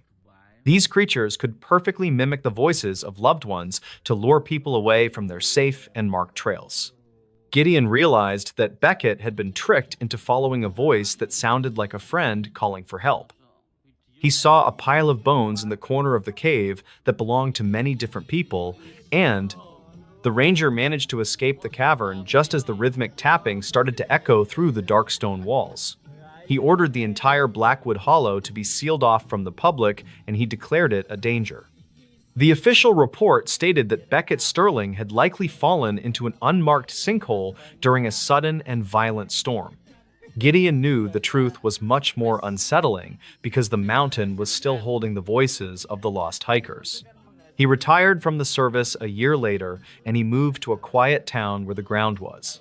The town of Blackwood tried to move on from the disappearance, but the residents never quite felt safe near the people started locking their doors at night, and they told their children to never repeat what they heard in woods. Gideon Thorne spent his remaining years studying the science of acoustics, and he tried to understand the mountain and its. He kept a copy of the final recording, and he often listened to the way the voice shifted and changed. Some people say that the observers are still out there, and they are still waiting for the next curious hiker. The legends of the Cumberland wilderness continue to grow, and more people report hearing voices in the high mountain air. Every August, the rangers notice an increase in the reports of rhythmic tapping coming from the deep limestone caves. They stay on the lower trails, and they never go into the hollow after the sun has set at. The case remains open in the dusty files of the sheriff's office, but no new evidence has been found. The forest remains thick, and the secrets of the Cumberland Gap are buried deep within the cold gray stone. Gideon often wondered if Beckett was still in the cave, and if he was still calling out for someone. He knew that some mysteries are better left alone in the dark corners of the world, where the wind. The investigation into the recording gear revealed that the machines had been modified with parts that were not commercially available. This discovery suggested that the beings in the caves possessed a high level of technical knowledge about sound and physics. Gideon realized that the creatures were not just animals, but were a highly evolved species that lived in the dark. He spent his final days writing a book about the experience, but he never shared the most terrifying details with. He died in 2024, and he left his collection of audio tapes to the local Historical Society archives. The researchers who studied the tapes found that the voices in the background were actually speaking a very old language. It appeared that the beings had been living in the Cumberland Gap for thousands of years before the settlers arrived. This realization changed the way the community viewed the mountains and the legends that had been told for generations. The mystery of the Cumberland silence remains unsolved, and the files are still locked in the ranger station basement. The town of Blackwood remains a quiet place, but the residents always listen closely when the woods go silent suddenly. They know that the mountain has a memory, and it never forgets a sound that it has heard before. Silas Thorne occasionally visits the old trailhead, and he leaves a small offering of electronics or metal on the rocks. He says it is a way to acknowledge the power of the mountain and its silent and ancient watchers. Some people laugh at him, but others bring their own gifts to the edge of the dark and thick forest. The hollow seems to accept these items, and the number of disappearances has decreased significantly over the last few years. Beckett Sterling is remembered as a brilliant researcher who pushed the boundaries of what we know about the natural. His family still visits the park every year, but they never go near the valley where he was lost. They stand on the high ridges, and they listen to the wind blowing through the trees of the Cumberland. Sometimes they hear a faint voice on the breeze, but they know better than to follow the sound into. The Appalachian Mountains continue to stand tall, and they keep their secrets hidden beneath the canopy of the green trees. The story of the silent wilderness is a reminder that we are only temporary guests in an ancient world. Gideon Thorne once wrote that the woods do not belong to us, but to the sounds that live within. Every October, the people look at the mountains and they remember the night the Cumberland wilderness went completely and eerily. The final recording Gideon made before he left the service was a simple description of the silence in the forest. He said that the silence was not an absence of sound, but a presence that felt very heavy and dark. He believed that the mountain was a living record of every scream and every laugh that had ever happened. This theory was never proven, but it remains a popular topic among the local hunters and the forest rangers. The tapes from the hollow are now stored in a specialized vault to prevent any unauthorized people from listening. Many people have tried to find the entrance to the hidden cavern, but the cliffs have shifted over the years. It seems as though the mountain has moved the path to protect its secret from the people who live. Silas Thorne says that some things are not meant to be mapped or understood by those who do not belong. He still patrols the lower trails, but he never goes above the ridgeline after the sun has set. He knows that the observers are still there, and they are still waiting for the next voice too.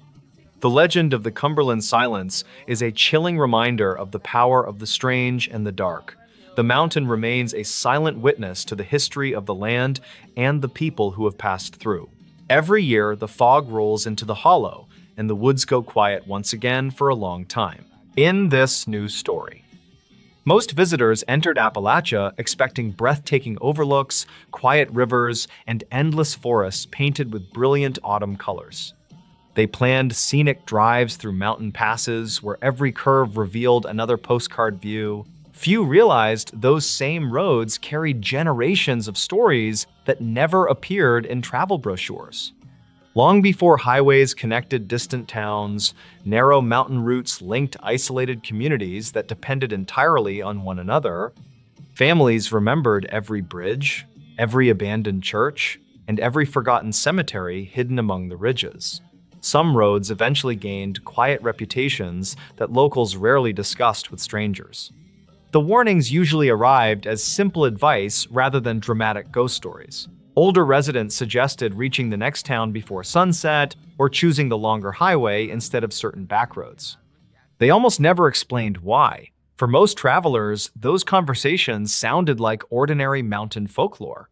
Only years later did some realize they had unknowingly driven through places where unexplained experiences had been reported for generations. One autumn evening, the Harris family began what they believed would become another unforgettable drive through the Appalachian Mountains. Mark Harris enjoyed photographing abandoned structures, while his wife Jennifer preferred documenting forgotten churches, one-room schoolhouses, and historic cemeteries scattered throughout rural valleys. Their teenage son Ethan spent most trips recording video for a travel channel dedicated to overlooked destinations across America. They had already crossed thousands of miles without experiencing anything stranger than unexpected wildlife crossing the road. Careful planning, reliable equipment, and years of experience convinced them they understood mountain travel better than most tourists. Nothing suggested this journey would become the only trip they refused to repeat. Their route followed a collection of state highways winding through remote sections of eastern Appalachia, where towns sometimes stood nearly 40 miles apart. Cellular reception faded shortly after leaving the interstate. Paper maps replaced navigation apps because the surrounding mountains frequently interrupted satellite signals. The family welcomed the isolation. Modern distractions disappeared almost immediately, leaving only forests stretching endlessly beyond both sides of the pavement. Occasional wooden signs pointed toward communities with populations smaller than a single city block elsewhere in the country. Weather remained perfect throughout the afternoon. Blue skies reflected across narrow rivers flowing beside the highway, while cool mountain air drifted through open windows, carrying the scent of fallen leaves and damp earth. Shortly before sunset, they stopped at a family-owned diner overlooking a small valley. Local residents filled nearly every table despite the quiet weekday evening. Conversations centered around hunting season, changing weather, and roads damaged during previous winters. When Mark casually mentioned their planned route across an older mountain highway, several conversations briefly stopped before continuing as though nothing had happened. Their waitress hesitated only long enough to ask whether they intended driving that road after dark. Mark answered yes, because the next motel remained less than 90 miles away. She nodded politely before recommending they leave immediately rather than waiting for dessert. Her tone carried concern instead of fear, making the advice strangely memorable. The highway narrowed within minutes after leaving town. Fresh pavement gradually gave way to older asphalt, patched repeatedly over decades. Guardrails disappeared along several steep curves overlooking valleys that vanished beneath growing darkness. Dense hardwood forests pressed tightly against both sides of the road until branches formed a tunnel overhead. Traffic became almost non-existent. During nearly 40 minutes, they encountered only one pickup truck traveling in the opposite direction. Its driver briefly flashed headlights twice before disappearing around the next bend. Jennifer assumed the signal warned about deer farther ahead. Ethan continued filming through the windshield, hoping to capture the fading evening light filtering between towering ridges. Darkness arrived much faster than expected beneath the forest canopy. Mark switched to high beams, revealing countless tree trunks standing like silent walls only a few feet beyond the pavement. Fog slowly gathered inside low valleys before drifting upward across the highway. Visibility remained acceptable, yet every curve looked strangely similar to the previous one. Ethan eventually lowered his camera after noticing something unusual. Mile markers seemed inconsistent. Marker 63 appeared first, followed several minutes later by marker 61. Another curve revealed marker 64 again. Mark assumed he had simply misread them while concentrating on the winding road. Ethan replayed his recording and quietly confirmed the numbers appeared exactly as remembered. Jennifer unfolded their paper map beneath the interior light. According to the route, they should have reached a small crossroads community nearly 15 minutes earlier. Instead, the forest continued uninterrupted in every direction. No driveways appeared, no mailboxes stood beside the pavement, even electrical lines seemed to vanish beyond the last ridge they crossed. The silence outside gradually became noticeable. Normally, mountain roads echoed with insects, distant streams, or occasional owls. Here, the surrounding forest appeared completely still, despite gentle wind moving across the higher slopes. When Mark lowered his window for several seconds, he heard nothing except the steady hum of the engine. Another 20 minutes passed before headlights illuminated an old white church standing beside the road. A narrow cemetery surrounded the building behind a weathered iron fence, leaning noticeably toward the hillside. Jennifer asked whether they could stop for photographs the following morning because moonlight gave the place an unusual appearance. Mark slowed slightly but continued driving. Less than 10 minutes later, Ethan looked up from his camera and quietly asked why they were passing the same church again. Nobody answered immediately. The identical leaning fence, cracked front steps, and broken stained glass window stood exactly where they had appeared before. Mark insisted another church probably resembled the first one because many rural congregations used nearly identical architecture. Ethan remained unconvinced after comparing both video clips side by side. The family finally reached a narrow bridge crossing a shallow creek. Beside the entrance stood an old wooden warning sign faded almost beyond recognition. Jennifer noticed a distinctive lightning-shaped crack running through one corner of the board. 15 minutes later, another bridge appeared. The same crack marked another weathered sign, standing in exactly the same position. Ethan searched his earlier footage again before quietly showing the screen to his parents. Every knot in the wood matched perfectly. Even missing paint formed identical patterns. Mark felt the first genuine wave of uncertainty since entering the mountains. He checked the odometer. According to the vehicle, they had traveled nearly 60 additional miles, yet every landmark suggested otherwise. Concern slowly replaced curiosity. Mark attempted turning onto the first side road they encountered, hoping it would reconnect with another highway. Less than 5 minutes later, the narrow lane curved unexpectedly before returning to the same main road from the opposite direction. The old bridge stood ahead once again. Jennifer suggested consulting a compass stored inside the glove compartment. The needle refused to settle in one direction, drifting slowly before stopping, then turning again without obvious reason. Ethan tried restarting his phone, even though no signal remained available. The digital map loaded briefly before displaying their location several counties away, then disappeared completely. None of the devices agreed with one another. Shortly after midnight, another vehicle finally appeared behind them. Relief spread through the family until Jennifer noticed something unsettling.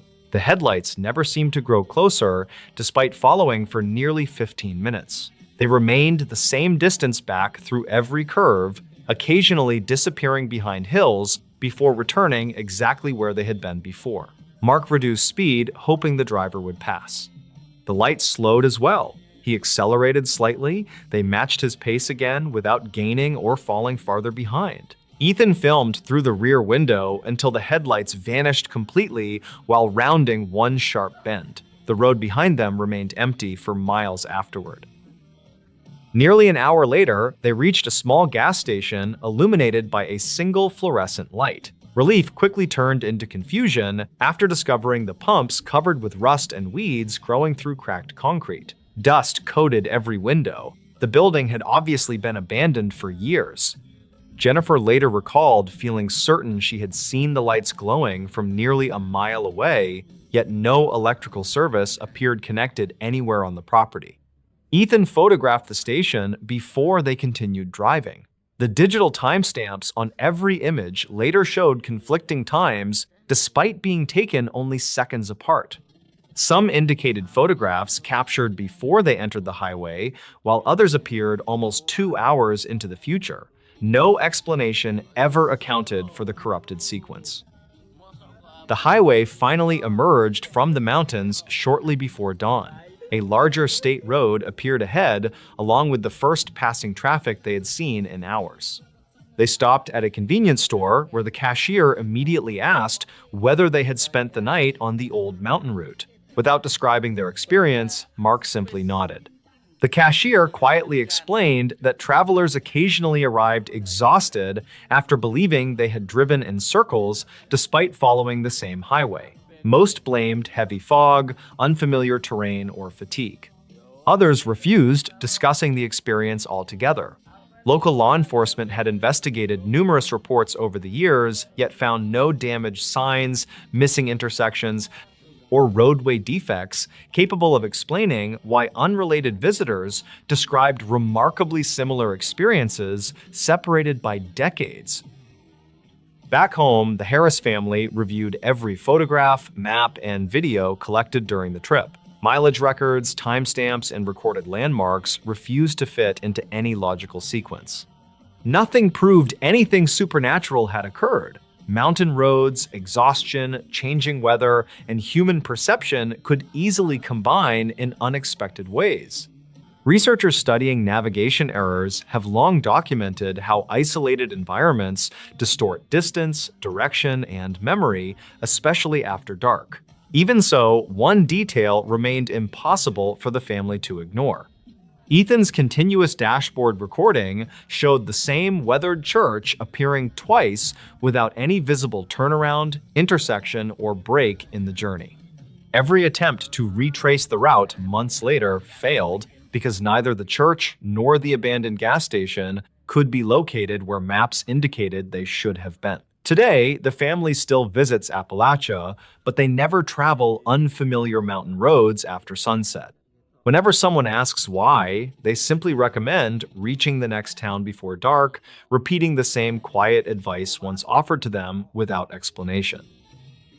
In this new story, the Carter family had lived in the same narrow Appalachian hollow for nearly 12 years before anything unusual ever happened.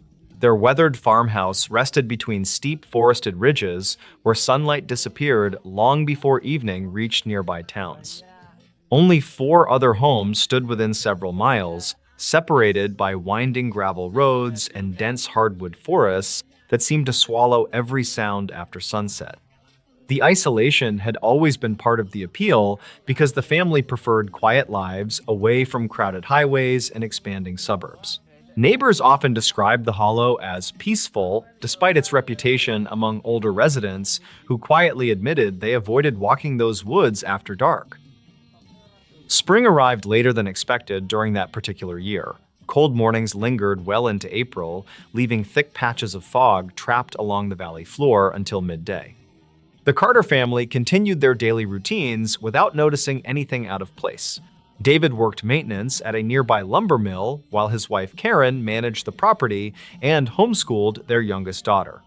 Their older son often hunted turkey before sunrise, returning with stories about deer trails, black bears, and distant owls. Nothing in those conversations hinted that the family would soon become the subject of whispered discussions throughout neighboring communities. The first strange incident appeared so ordinary that nobody thought it deserved much attention. Shortly after midnight, one calm Tuesday, Karen woke because someone seemed to be slowly walking across the gravel driveway outside their bedroom window. The footsteps remained steady without rushing or hesitating.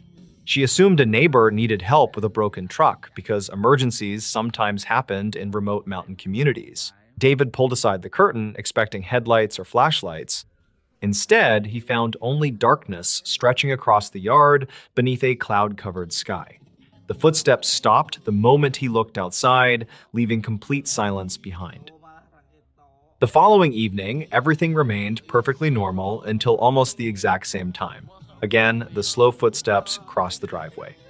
Again, they sounded close enough to identify individual stones shifting beneath heavy boots. David immediately stepped onto the porch carrying a flashlight. The beam reached the tree line without revealing anyone.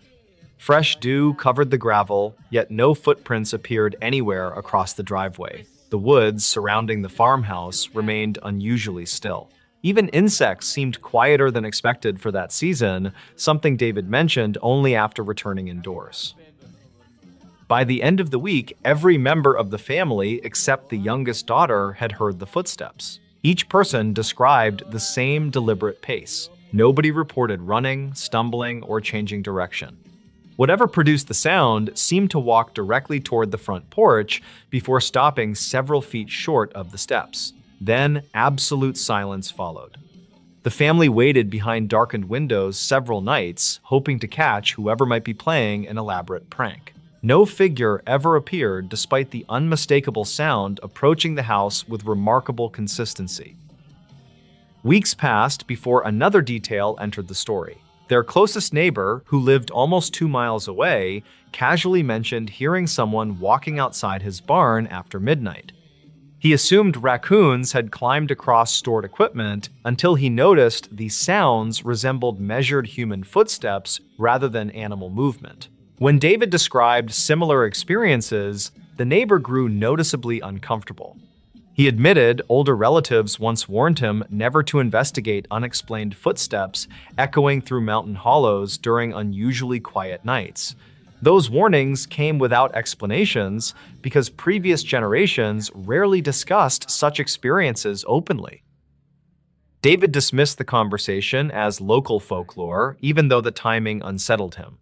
Rural Appalachian communities preserved countless stories passed through families for generations. Most involved cautionary tales meant to keep children away from abandoned mines, unstable cliffs, or unfamiliar strangers. He believed these newer rumors probably served the same purpose. Nevertheless, he installed brighter floodlights around the farmhouse and checked every window before sleeping. The lights illuminated nearly every corner of the property, making it difficult for anyone to approach unnoticed. Despite those changes, the footsteps continued exactly as before. Summer brought warmer temperatures and longer evenings. Friends visited for weekend cookouts, often staying well past sunset. Nothing unusual happened whenever guests remained outside. The strange sounds appeared only after everyone else had left and the family settled into bed. One visitor later remarked that the property felt unusually peaceful compared with neighboring valleys because almost no highway noise reached the hollow. Karen privately wondered whether that silence simply made ordinary nighttime sounds seem more disturbing. She tried convincing herself the explanation was psychological, yet every repeated incident chipped away at that confidence. One humid July night, the pattern unexpectedly changed. Instead of stopping near the porch, the footsteps slowly circled the entire farmhouse. Each family member listened while the unseen walker completed what sounded like a careful inspection around every exterior wall. Wooden boards occasionally creaked beneath invisible weight. Gravel shifted beside basement windows. Dry leaves rustled near the back entrance. David opened the rear door before the sounds reached that side of the house. Nothing stood beneath the floodlights except motionless trees swaying gently in the warm night air.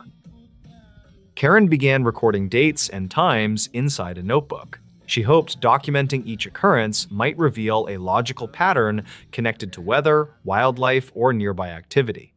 After several months, she noticed most incidents happened during calm evenings without strong wind or rain. The sounds almost never appeared during storms. They also seemed concentrated between midnight and 2 in the morning.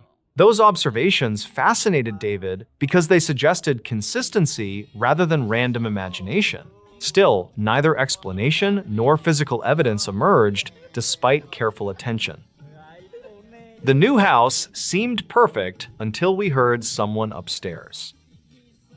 Deep within the historic suburban neighborhoods of Savannah, a young married couple purchased their beautiful colonial dream home. During the humid autumn of 2020, they completely renovated the massive historic wooden structure very carefully. What actually happened during their very first night indoors completely defies any basic, logical, modern scientific explanation today. Archived notes from the subsequent state police investigation describe a highly disturbing timeline of terrifying late-night events. 32-year-old Liam worked as a highly dedicated structural architect designing complex commercial office buildings daily. His highly capable wife was a 30-year-old financial accountant named Chloe, who frequently worked remotely indoors. Their primary professional goal required them to quickly establish a quiet, comfortable domestic life away from noisy apartments. The county file from 2009 actually mentioned several highly unusual trespassing complaints regarding this exact property. They officially arrived on October 12th and immediately began carefully unpacking their heavy cardboard boxes in the parlor. The first quiet afternoon passed entirely without any significant dangerous incidents as the exhausted couple arranged their furniture. State records confirm the regional weather forecast predicted clear skies and dropping temperatures for that entire dark night. However, Chloe woke up shortly after midnight because she clearly heard strange, heavy footsteps echoing above their ceiling. She initially assumed a large, heavy animal was aggressively exploring the completely unfinished, dusty, wooden, dark, hidden attic. When she cautiously listened closer, the heavy, rhythmic footsteps instantly ceased completely in the cold, oppressive, silent house. Liam quickly discovered a highly bizarre, locked, heavy wooden door blocking the narrow hallway leading toward the stairs. The strange, unexplainable heavy door was perfectly solid, and it featured 3 massive modern steel deadbolts installed backwards. Some locals claimed a rogue, eccentric previous owner actively hid dangerous structural damage behind heavily reinforced wooden barricades. Investigators never confirmed those specific wild, unsubstantiated rumors and strictly maintained the property was entirely structurally safe generally. Liam carefully photographed the bizarre locked barricade and noted that the surrounding drywall showed extreme signs of stress. The highly stressful situation escalated drastically during that dark hour when an awful chemical smell suddenly arrived continuously. Reportedly, the foul, suffocating odor tightly resembled burning synthetic plastic mixed heavily with the sharp scent of sulfur. Both dedicated homeowners immediately started coughing violently and aggressively struggling to breathe properly inside their completely sealed bedroom. Liam quickly grabbed his portable emergency radio to call for immediate outside medical assistance, but only received static.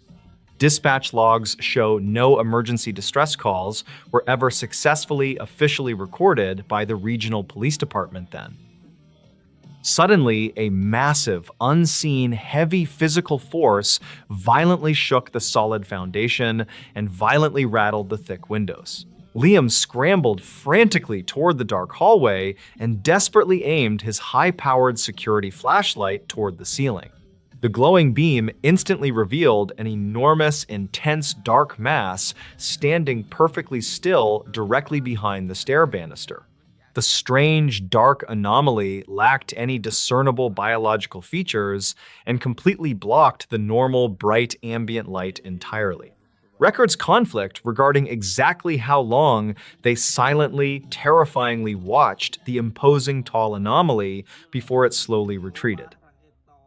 Chloe frantically, urgently insisted they absolutely needed to completely abandon their newly purchased historic home and run outside. Liam completely strongly agreed, but they soon realized the main electrical breaker panel was constantly displaying erratic sparks. They were effectively hopelessly trapped inside a massive, unforgiving structural maze known for permanently confusing, highly experienced contractors. The desperate, anxious architect decided to blindly, violently run toward the front door, hoping to retrieve his keys. He confidently, blindly sprinted continuously through the freezing dark living room until he eventually physically discovered the entrance. Liam remained entirely, completely, silently hidden behind the thick, solid wooden couch while intensely listening for aggressive movements. Archived notes from Liam stated he repeatedly caught brief, terrifying glimpses of pale, smooth, large objects moving swiftly. Every single time he abruptly, cautiously raised his head to firmly point out the hidden observer, they vanished. Utter physical, mental exhaustion eventually heavily forced him to quickly, carefully establish a completely vulnerable, unprotected defensive position. He huddled tightly, safely, against the heavy metal radiator while strongly clutching a heavy steel flashlight for protection. Around 2 in the freezing morning, the surrounding dark, dense house suddenly fell totally dead silent entirely, completely. A deep, guttural, mechanical humming sound slowly, continuously began to violently vibrate through the damp dirt beneath floorboards. Some locals claimed strange underground natural gas releases occasionally plagued the Savannah region, but geologists officially found nothing. Liam frantically, aggressively scanned the pitch-black distant hallway with his heavy flashlight, but the expensive battery died. He silently screamed internally in absolute, sheer, unadulterated terror when a tall, pale, smooth shape casually stepped forward. The towering, featureless, pale entity did not overtly, aggressively attack the reinforced door, but simply stood motionless completely. Liam slowly, hesitantly gripped his heavy steel flashlight tightly, but his frozen, numb fingers were constantly heavily trembling. The bizarre, towering, unknown creature emitted another deep, deafening, humming vocalization that violently, instantly, completely shattered the windows. Plunged into total, suffocating, pitch-black darkness inside the house, the terrified young couple blindly, frantically crawled desperately. They hopelessly, blindly waited continuously inside the highly secure, locked basement room until the early morning sunlight arrived. A commercial utility repair operator miraculously happily found the rural property completely devastated near the heavily designated street. The highly traumatized young couple was severely, badly dehydrated and suffering from multiple minor bleeding lacerations from glass. State records confirm they were quickly, safely, immediately transported to a local regional medical hospital and strictly treated. When heavily armed local police deputies eventually carefully, safely navigated back to retrieve the abandoned property, they discovered chaos. The heavy, durable wooden interior doors were completely, entirely melted into toxic puddles and all metal hinges twisted. Liam was tragically completely unable to mentally process his terrifying experience despite the massive, highly coordinated psychological support. Highly trained tracking search dogs entirely lost any distinct individual scent trails near the steep property edge. Law enforcement officials firmly suspected the quickly fleeing couple accidentally entirely hallucinated the terrifying massive entity. However, they absolutely could not realistically explain how the heavy steel locks were completely melted by temperatures. The overwhelming putrid atmospheric sulfur smell and the highly localized underground ground vibrations also strictly remained completely unsolved. Chloe fully abandoned her promising financial accounting career and rapidly moved to a highly bustling city. She strictly refused to conduct any further public media interviews regarding her terrifying, unexplainable house experiences. She eventually, safely wrote a highly obscure, completely anonymous internet blog detailing her intense, lingering, severe trauma. Reportedly, she severely suffered from chronic, daily heavy insomnia and constant, terrifying nightmares featuring tall, smooth entities. Dispatch logs regularly show she frequently, frantically called local urban police authorities, continually complaining about heavy vibrations. The deep, dark, isolated suburban Savannah house remains thoroughly abandoned and heavily feared by residents. Experienced local rural real estate agents strictly discourage overly ambitious amateur novice buyers from exploring acreage. Official public state records conflict regarding the actual, total, highly accurate number of missing trespasser cases strictly linked.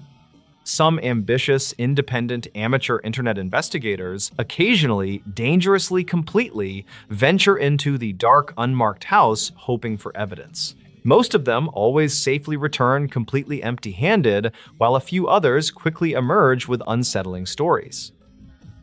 The complete lack of any definitive, hard physical evidence profoundly frustrates those who believe. The completely destroyed internal security cameras permanently erased any potential digital visual proof of the entity.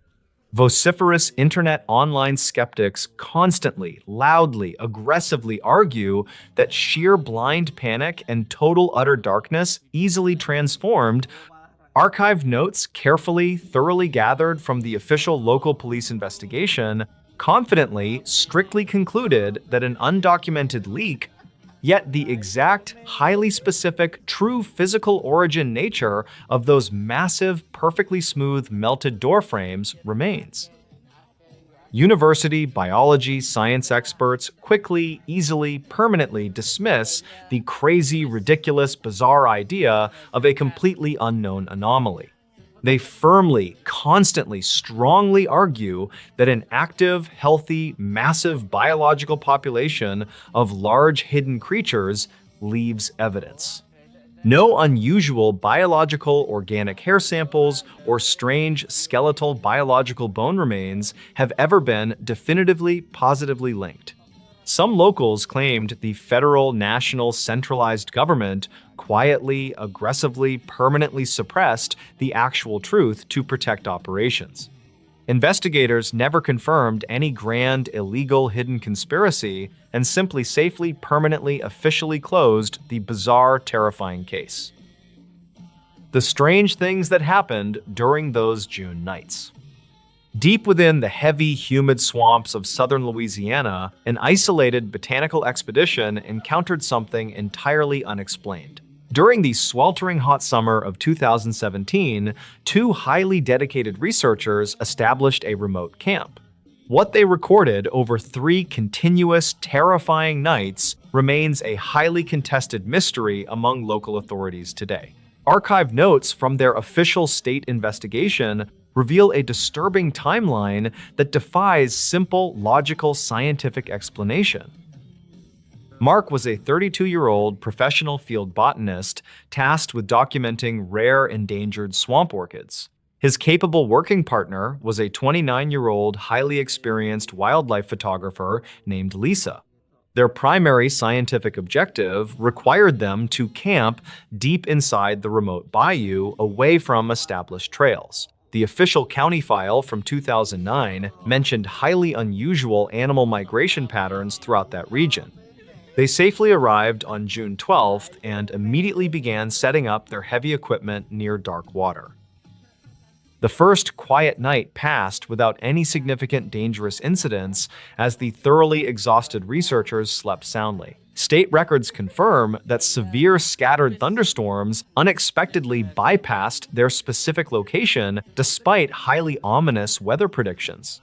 However, Lisa woke up shortly after midnight because she heard strange, heavy splashing sounds near the bank. She initially assumed a curious large alligator was investigating their sealed waterproof containers near the muddy shore.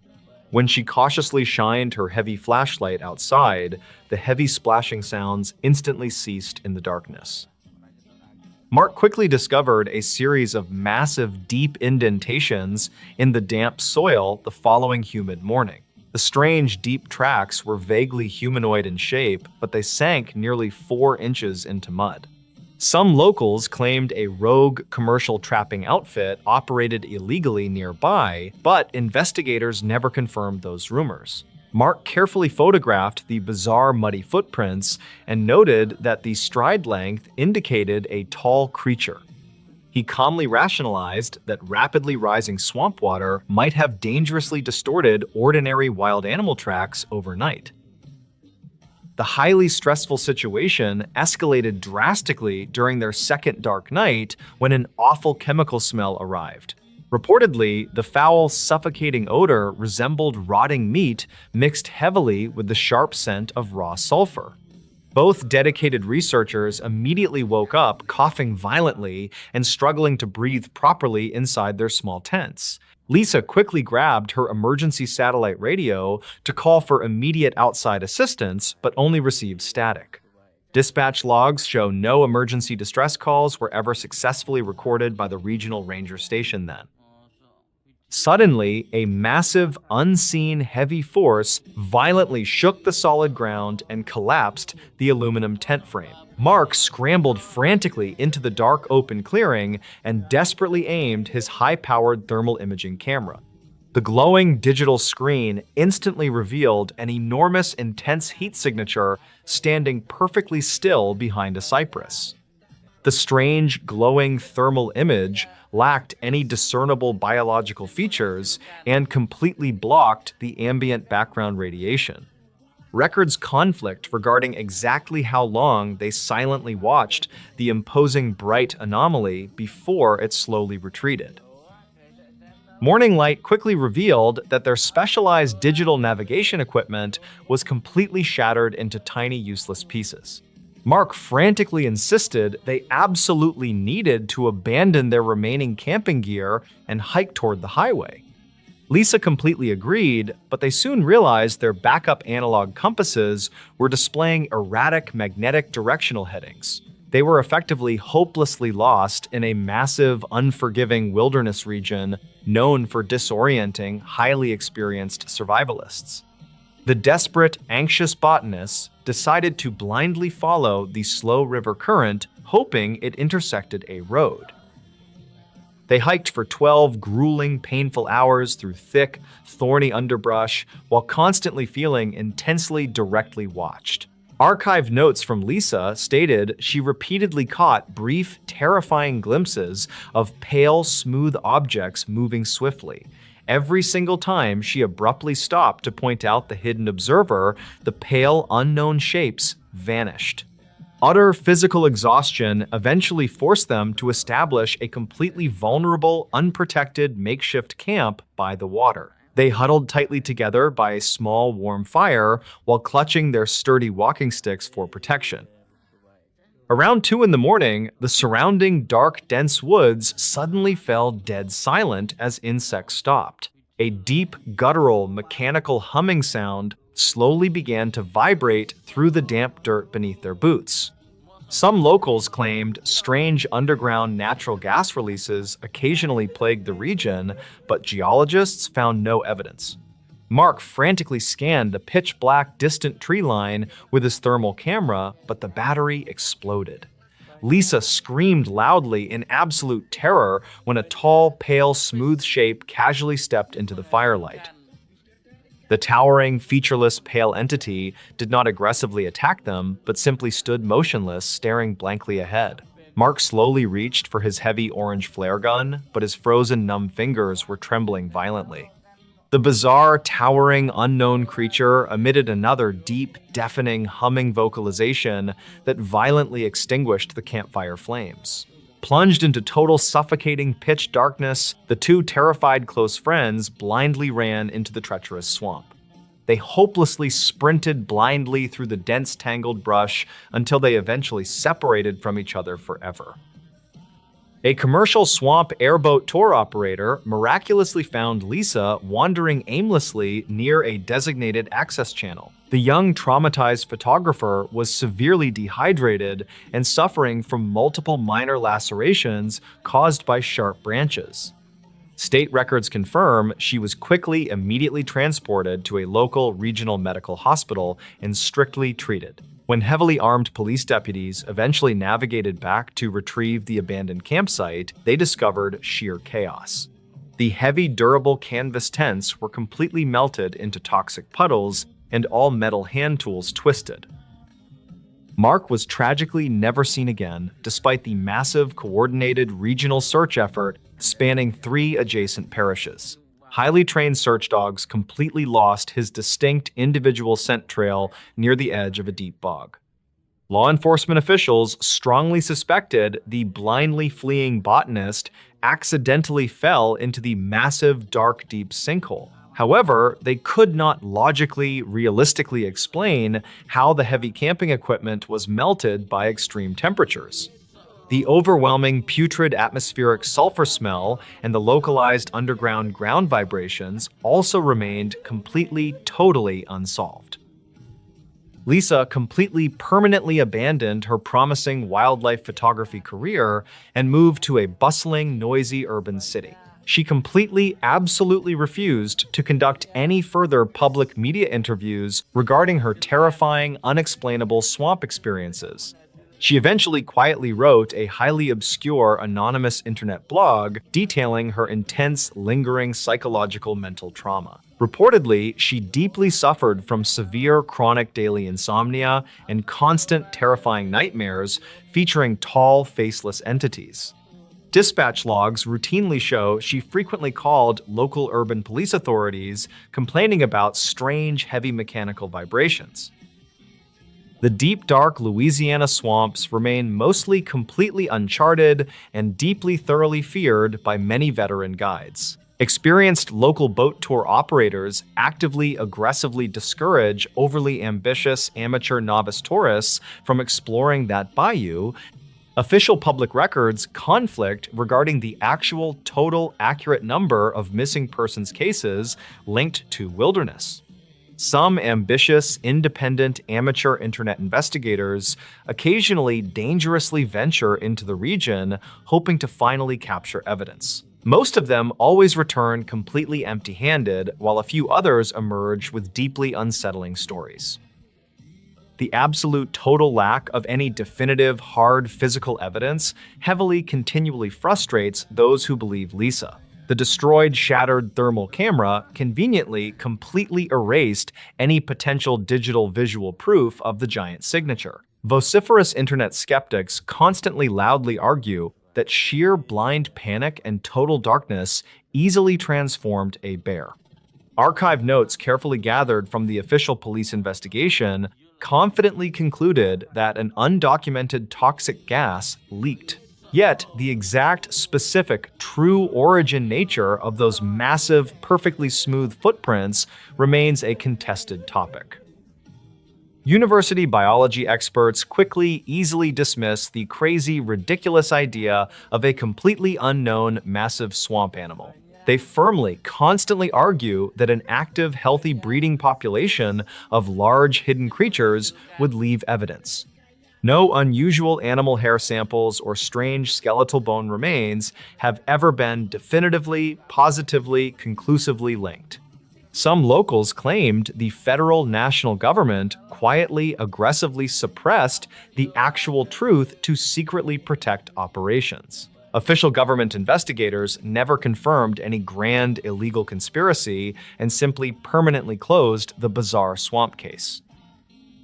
The unmarked road, hidden deep in Appalachia.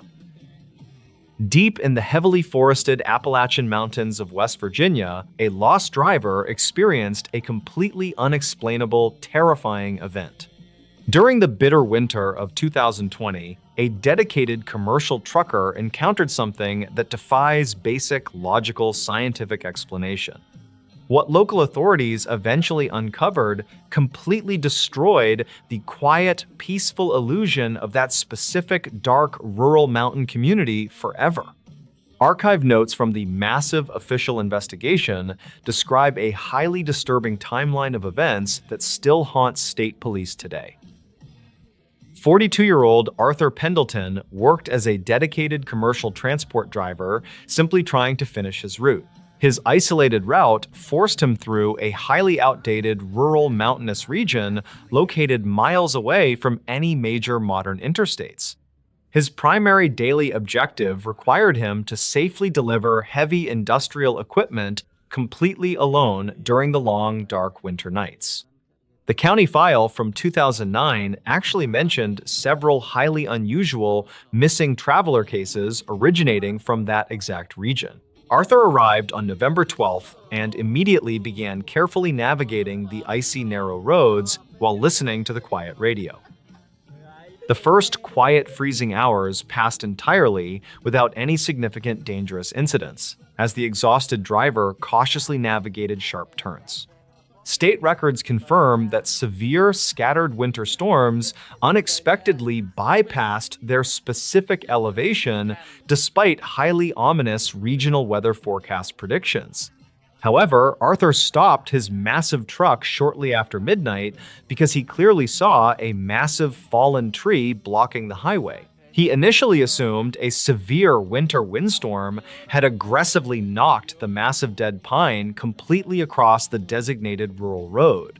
When he cautiously looked directly at his digital navigation map, he noticed a highly obscure, unmarked dirt bypass road nearby. Arthur aggressively turned his heavy commercial vehicle onto the unpaved path, hoping to safely bypass the massive, solid wooden obstruction. The highly stressful situation escalated drastically during that dark hour when an awful chemical smell suddenly arrived continuously inside there. Reportedly, the foul, suffocating odor tightly resembled burning synthetic plastic, mixed heavily with the sharp scent of raw industrial sulfur. The isolated, terrified driver immediately started coughing violently and aggressively struggling to breathe properly inside the completely sealed truck cabin. Arthur quickly grabbed his portable emergency radio to call for immediate outside medical assistance, but only received loud, aggressive static. Dispatch logs show no emergency distress calls were ever successfully officially recorded by the regional sheriff department during that night. Suddenly, a massive, unseen, heavy physical force violently shook the solid dirt foundation and violently rattled the thick truck windows. Arthur scrambled frantically behind the heavy wooden steering wheel and desperately aimed his high-powered security flashlight toward the trees. The glowing beam instantly revealed an enormous, intense, dark mass standing perfectly still directly behind the parked commercial delivery truck. The strange dark anomaly lacked any discernible biological features and completely blocked the normal bright ambient light from the moon. Records conflict regarding exactly how long he silently, terrifyingly watched the imposing tall anomaly before it slowly, finally, silently retreated. Arthur frantically, urgently insisted he absolutely needed to completely abandon the dangerous dirt road and aggressively reverse his heavy vehicle. He completely strongly pushed the heavy transmission lever, but he soon realized the main electrical engine panel was displaying sparks. He was effectively hopelessly trapped inside a massive, unforgiving wilderness region known for permanently disorienting, highly experienced commercial delivery drivers. The desperate, anxious driver decided to blindly, violently run toward the back, hoping to retrieve his heavy defensive metal tools. He confidently, blindly sprinted continuously through the freezing dark dirt road until he eventually physically discovered massive, strange, deep tracks. Arthur remained entirely, completely, silently hidden behind the thick, solid metal trailer while intensely listening for any sudden, aggressive movements. Archived notes from Arthur stated he repeatedly caught brief, terrifying glimpses of pale, smooth, large objects moving swiftly near trees. Every single time he abruptly, cautiously raised his head to firmly point out the hidden observer, the pale shapes vanished. Utter physical mental exhaustion eventually heavily forced him to quickly, carefully establish a completely vulnerable, unprotected defensive position down low. He huddled tightly, safely against the heavy metal tires while strongly clutching a heavy steel wrench for absolutely necessary protection. Around 2 in the freezing morning, the surrounding dark, dense woods suddenly fell, totally dead silent as freezing winds stopped. A deep, guttural, mechanical humming sound slowly, continuously began to violently vibrate through the damp dirt beneath the rubber tires. Some locals claimed strange underground natural gas releases occasionally plagued the Appalachian region, but geologists officially formally found zero evidence. Arthur frantically, aggressively scanned the pitch-black distant tree line with his heavy flashlight, but the expensive digital battery died. He silently screamed internally in absolute, sheer, unadulterated terror when a tall, pale, smooth shape casually stepped near the vehicle. The towering, featureless, pale entity did not overtly, aggressively attack the reinforced metal, but simply stood motionless, completely staring blankly. Arthur slowly, hesitantly gripped his heavy steel wrench tightly, but his frozen, numb fingers were constantly heavily trembling, extremely violently. The bizarre, towering, unknown creature emitted another deep, deafening, humming vocalization that violently, instantly, completely shattered the thick truck windows. Plunged into total, suffocating, pitch-black darkness outside the truck, the terrified driver blindly, frantically crawled toward the deep brush. He hopelessly, blindly waited continuously inside the highly secure, hidden, thorny bush until the early morning sunlight eventually safely arrived. A commercial timber delivery operator miraculously happily found the rural vehicle completely abandoned near the heavily designated gravel access channel. The highly traumatized young driver was severely, badly dehydrated and suffering from multiple minor bleeding lacerations caused by broken glass. State records confirm he was quickly, safely, immediately transported to a local regional medical hospital and strictly treated for shock. When heavily armed local police deputies eventually carefully, safely navigated back to retrieve the abandoned truck, they discovered sheer chaos. The heavy, durable steel vehicle doors were completely, entirely melted into toxic puddles, and all metal engine components were twisted. Arthur was tragically, completely unable to mentally process his terrifying experience, despite the massive, highly coordinated regional psychological support presence. Highly trained tracking search dogs completely, entirely lost any distinct individual scent trails near the steep edge of the woods. Law enforcement officials strongly, firmly suspected the blindly, quickly fleeing driver accidentally, entirely hallucinated the terrifying, massive, deep, dark entity. However, they absolutely could not logically, realistically explain how the heavy steel doors were completely melted by extreme high temperatures. The overwhelming, putrid atmospheric sulfur smell and the highly localized underground ground vibrations also strictly remained completely, totally, officially unsolved. Arthur completely, permanently, fully abandoned his promising commercial transport delivery plans and rapidly moved to a bustling, noisy, populated city. He completely, absolutely, strictly refused to conduct any further public media interviews regarding his terrifying, unexplainable, deep, dark road experiences. He eventually, quietly, safely wrote a highly obscure, completely anonymous internet blog detailing his intense, lingering, severe, heavy psychological trauma. Reportedly, he deeply, severely suffered from chronic daily heavy insomnia and constant terrifying nightmares featuring tall, faceless, smooth, looming entities. Dispatch logs routinely regularly show he frequently frantically called local urban police authorities, continually complaining about strange, heavy mechanical vibrations. The deep, dark, isolated, unmarked mountain road remains mostly completely thoroughly abandoned and deeply heavily feared by many local residents. Experienced local rural highway patrolmen actively, aggressively, strictly discourage overly ambitious amateur novice drivers from widely exploring that specific acreage. Official public state records conflict regarding the actual, total, highly accurate number of missing traveler cases strictly linked to wilderness. Some ambitious, independent amateur internet investigators occasionally dangerously completely venture into the dark, unmarked road, hoping to finally capture evidence. Most of them always safely return completely empty-handed, while a few others quickly emerge with deeply unsettling, disturbing stories. The absolute, total, complete lack of any definitive, hard physical evidence heavily, continually, profoundly frustrates those who genuinely believe Arthur. The completely destroyed internal security cameras conveniently, completely, permanently erased any potential digital visual proof of the giant outside entity. Vociferous internet online skeptics constantly, loudly, aggressively argue that sheer blind panic and total utter darkness easily successfully transformed reality.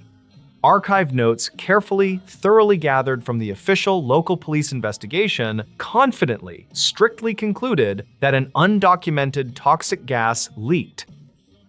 Yet the exact, highly specific, true physical origin nature of those massive, perfectly smooth circular tracks remains completely officially contested.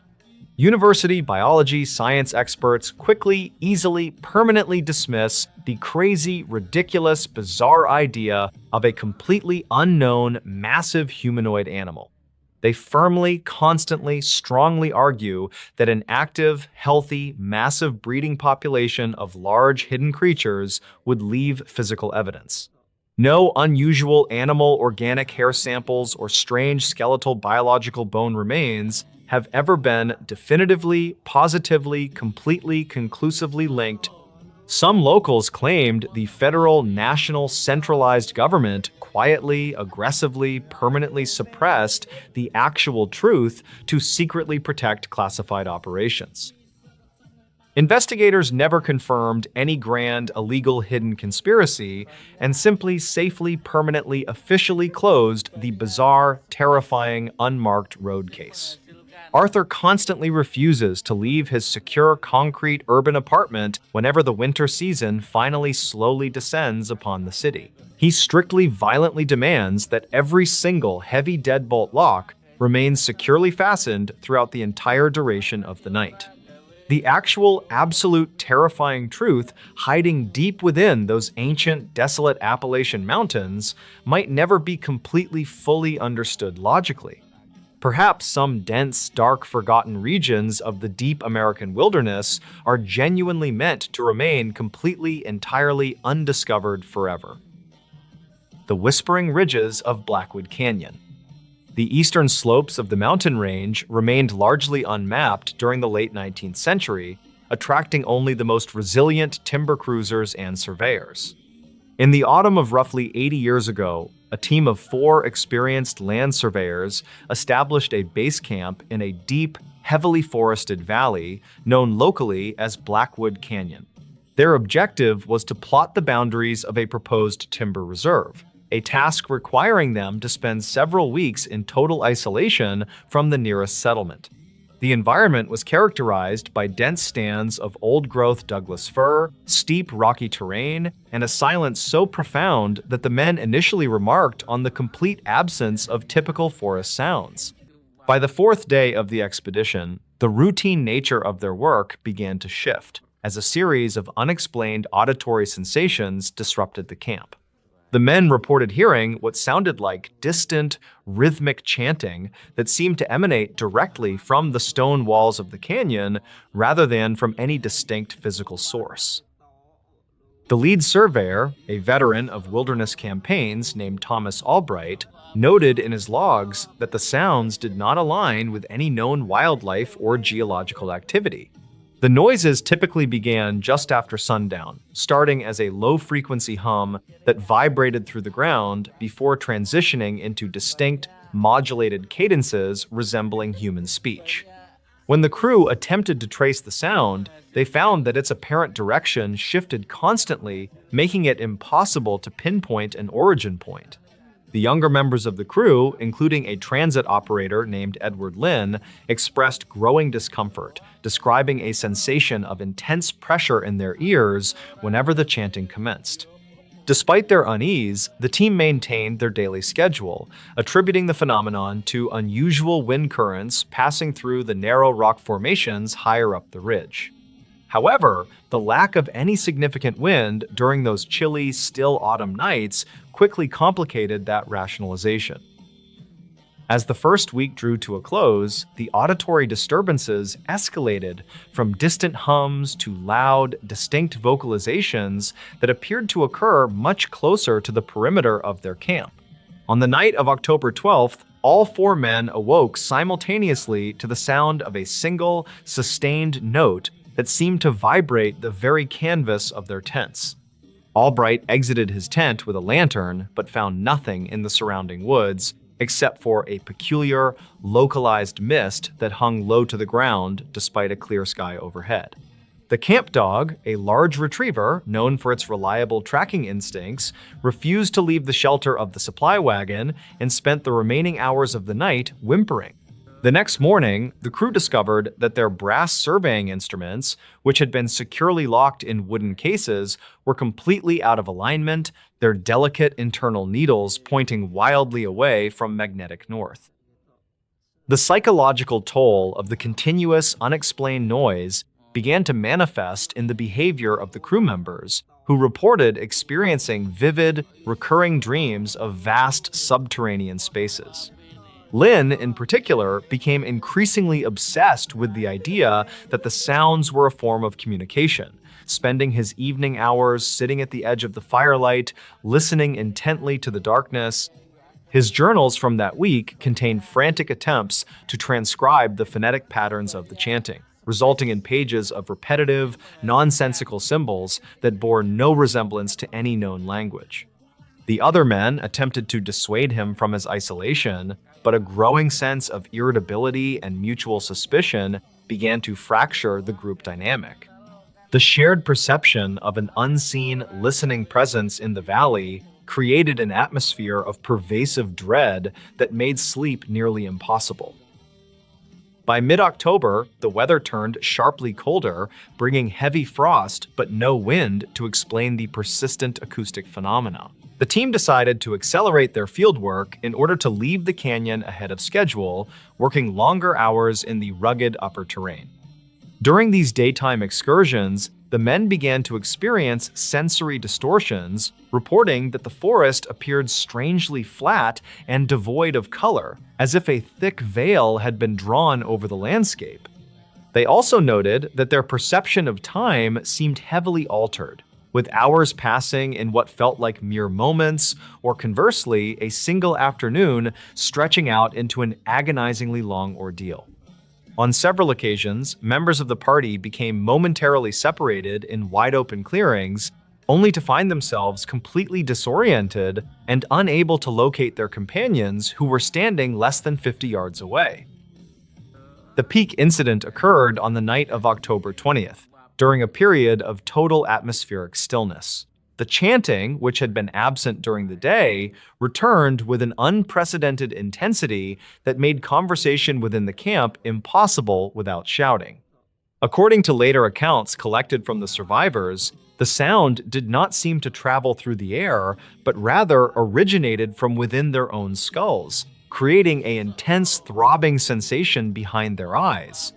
At approximately midnight, Lin abruptly stood up from his bed, walked past his companions without speaking, and strode directly into the unlit forest toward the steepest section of the canyon wall. Albright and the remaining crew grabbed lanterns and pursued him immediately, but the dense undergrowth and the overwhelming nature of the sound severely hindered their progress through the dark. They followed the sound of Lin crashing through the brush until they reached the base of a massive, sheer cliff face where the acoustic vibrations were so intense that the lantern glass began to shatter. Through the dim, flickering light of the remaining lanterns, the men observed Lin standing motionless against the rock, his head tilted back as if looking toward the summit. When Albright approached to pull him away, Lin turned around, exhibiting a state of profound shock, his eyes wide and completely unblinking. He insisted that the wall of rock was no longer solid, but rather a vast opening leading into a brightly lit space filled with moving figures. The other crew members saw only the solid gray expanse of limestone, but the discrepancy in their perceptions caused an immediate, panicked retreat back to the main camp. The following morning, the team abandoned the majority of their heavy equipment and began a rapid descent out of Blackwood Canyon, determined to reach the nearest logging outpost. Lin remained in a catatonic state during the entire trek, requiring physical assistance to walk and showing no awareness of his surroundings. The remaining 3 men were plagued by a persistent ringing in their ears and a deep physical exhaustion that did not subside even after they exited the valley. Upon reaching safety, the surveyors underwent medical evaluations where doctors noted that all 4 men exhibited symptoms typically associated with extreme prolonged exposure to low-frequency vibrations, including inner ear damage and severe cognitive disorientation. An official investigation into the incident was launched by the Regional Surveying Office, primarily to recover the expensive abandoned equipment and to verify the claims made by the crew. A secondary team of surveyors, accompanied by 2 local law enforcement officers, entered Blackwood Canyon 3 weeks after the original party had fled. They located the base camp intact, though they noted that the surrounding vegetation showed unusual signs of localized desiccation, with leaves and pine needles scorched as if subjected to intense heat, despite no evidence of an actual fire. The brass instruments were recovered from their boxes, but examiners later determined that their metal components had become permanently demagnetized, rendering them completely useless for future geographic work. The second expedition experienced none of the acoustic phenomena reported by Albright's crew, finding the valley to be entirely quiet and unremarkable. They concluded that the original team had likely suffered from a form of collective hysteria brought on by the extreme isolation, poor rations, and the deceptive echoes common to narrow, rocky canyons. This environmental explanation, however, failed to satisfy the men who had lived through the experience, particularly given the permanent physical changes they suffered. Lin never fully recovered his faculties and spent the remainder of his life in a private sanitarium, where he continued to insist until his death that a part of his mind had remained behind inside the stone walls of the ridge. The case of Blackwood Canyon was eventually archived in regional historical records as a curious footnote in the mapping of the territory, largely forgotten by the public. Modern researchers who have examined the surviving logs and medical reports suggest that the valley may possess unique geological features capable of producing infrasound, which can cause hallucinations, anxiety, and physiological distress in humans. Others point to the possibility of localized pocket emissions of natural gases that could distort perception and cause collective neurological symptoms. To this day, the exact nature of what the surveyors encountered in that isolated valley remains unresolved. leaving behind only the eerie, unsettling testimonies of the men who heard the ridge's whisper. The lingering questions surrounding the event continued to discourage further development in Blackwood Canyon for decades after the survey team's disastrous expedition. Local logging companies found that workers were highly reluctant to enter the valley, citing the old stories of the chanting and the psychological breakdown of the surveyors. Even when high-quality timber became scarce in adjacent areas, the canyon remained untouched, preserved by a reputation that time did not seem to dim.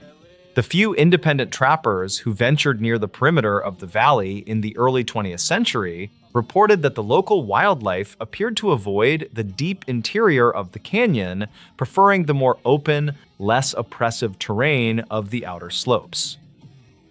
In the late 1950s, a university geology department attempted to conduct a comprehensive acoustic survey of the region to either confirm or disprove the infrasound hypothesis permanently. The researchers set up highly sensitive recording devices at various elevations along the canyon walls, hoping to capture any low-frequency vibrations generated by the unique rock formations. During their 2-week stay, the instruments recorded several instances of unusual seismic microtremors, but no significant acoustic anomalies were detected that matched the descriptions in Albright's journals. The study concluded that while the canyon's shape could theoretically amplify certain sounds, there was no contemporary evidence of any ongoing, unexplained phenomena active in the area. Despite the scientific community's skepticism, the private papers of Thomas Albright, which were donated to a regional historical society by his descendants, offer a much more personal and unsettling view of the aftermath. In his later years, Albright became a recluse, refusing to travel anywhere near mountainous terrain and keeping his home illuminated at all times of the night. His personal diaries reveal that he remained convinced until his final days that the phenomenon they encountered was not a product of the wind or gas, but something inherent to the location itself. He wrote extensively about the difficulty of adjusting to normal life when the memory of that absolute vibrating silence continued to echo in his mind, undermining his confidence in the physical world. The story of the Blackwood Canyon incident survives today primarily within the specialized archives of regional folklore and historical geography societies, away from mainstream media attention. It serves as a stark reminder of the limits of early exploration and the profound psychological effects that the deep wilderness can inflict on those who attempt to measure it. The unresolved discrepancy between the physical evidence of damaged equipment and the subjective horror experienced by the surveyors ensures that the valley retains its enigmatic status. Whether the events were caused by an undiscovered natural mechanism or a temporary distortion of human perception, the canyon remains a place where the boundary between reality and the unexplained became terrifyingly thin for 4 forgotten men. In this new story, 3 disturbing small-town horror stories. Part 1. The town where nobody locked their doors. Most people in the American heartland believe that absolute trust is a sign of a healthy and safe community.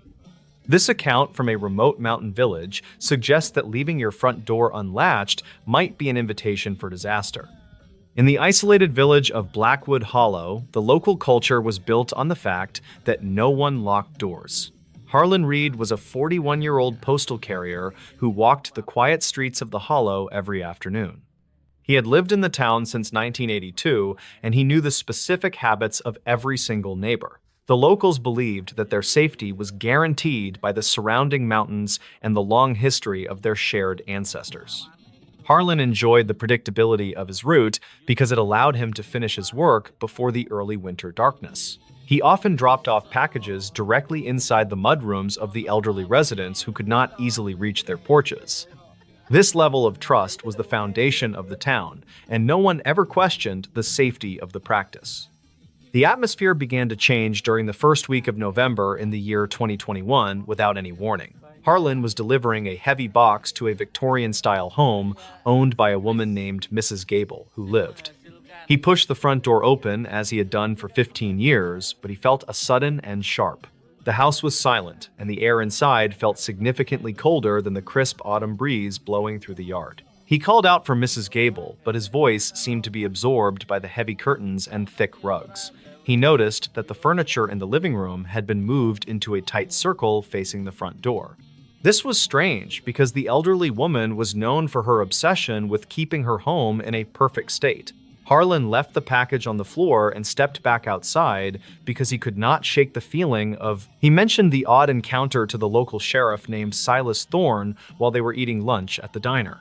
Silas suggested that the woman was simply redecorating for the upcoming holiday season in the Hollow, but Harlan remained. By the middle of the following week, Harlan noticed similar patterns in several other homes along his daily delivery route. Doors were standing wide open even when the temperature dropped below freezing and the residents were nowhere to be seen. He stopped at the home of a young mechanic named Elias Vance, who was usually working in his garage. The garage was empty and the tools were scattered across the concrete floor as if they had been dropped suddenly. Harlan walked to the back door and found it unlatched and swinging slowly in the damp and heavy wind. He entered the kitchen and saw 3 plates of steaming hot food sitting on the small wooden table in silence. The family was gone, but the television was still playing a local news broadcast from a city 50 miles away. He felt a sense of vertigo as he realized the residents had not simply walked away from their homes. Harlan decided to conduct his own investigation because the authorities seemed disinterested in the strange behavior of the quiet town. He returned to the post office and began to look through the historical archives of Blackwood Hollow from many decades. He found a series of newspaper clippings that described a similar event that occurred in the winter of 1950. Several families had disappeared from their homes overnight, leaving behind open doors and half-eaten meals on their dining tables. The reports mentioned that the only witness was a young boy who spoke about a tall figure wearing a hat. This figure reportedly walked through the streets and knocked on every door that was not properly secured with a bolt.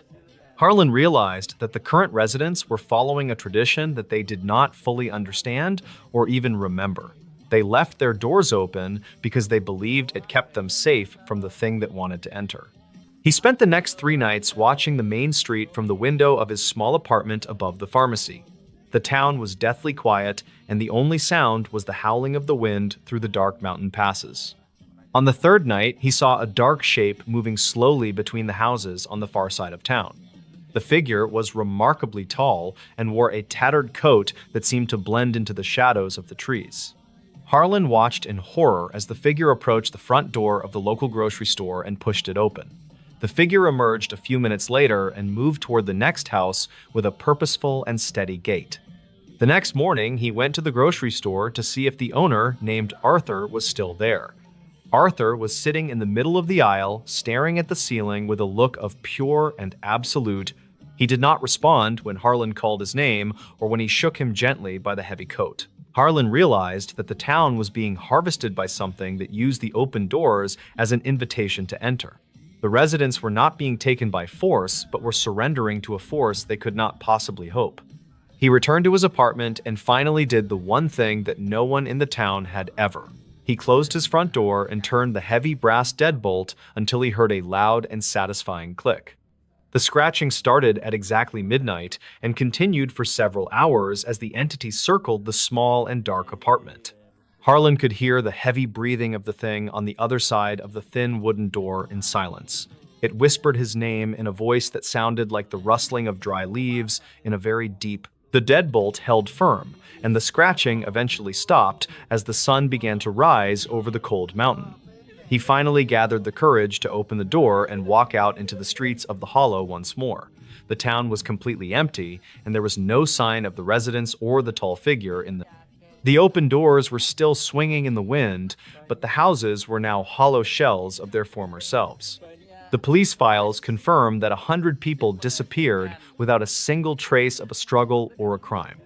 Harlan Reed still lives in a city where every door is locked, and he never forgets the open doors. The mystery remains as deep as the woods and as old as the fear of the dark and the...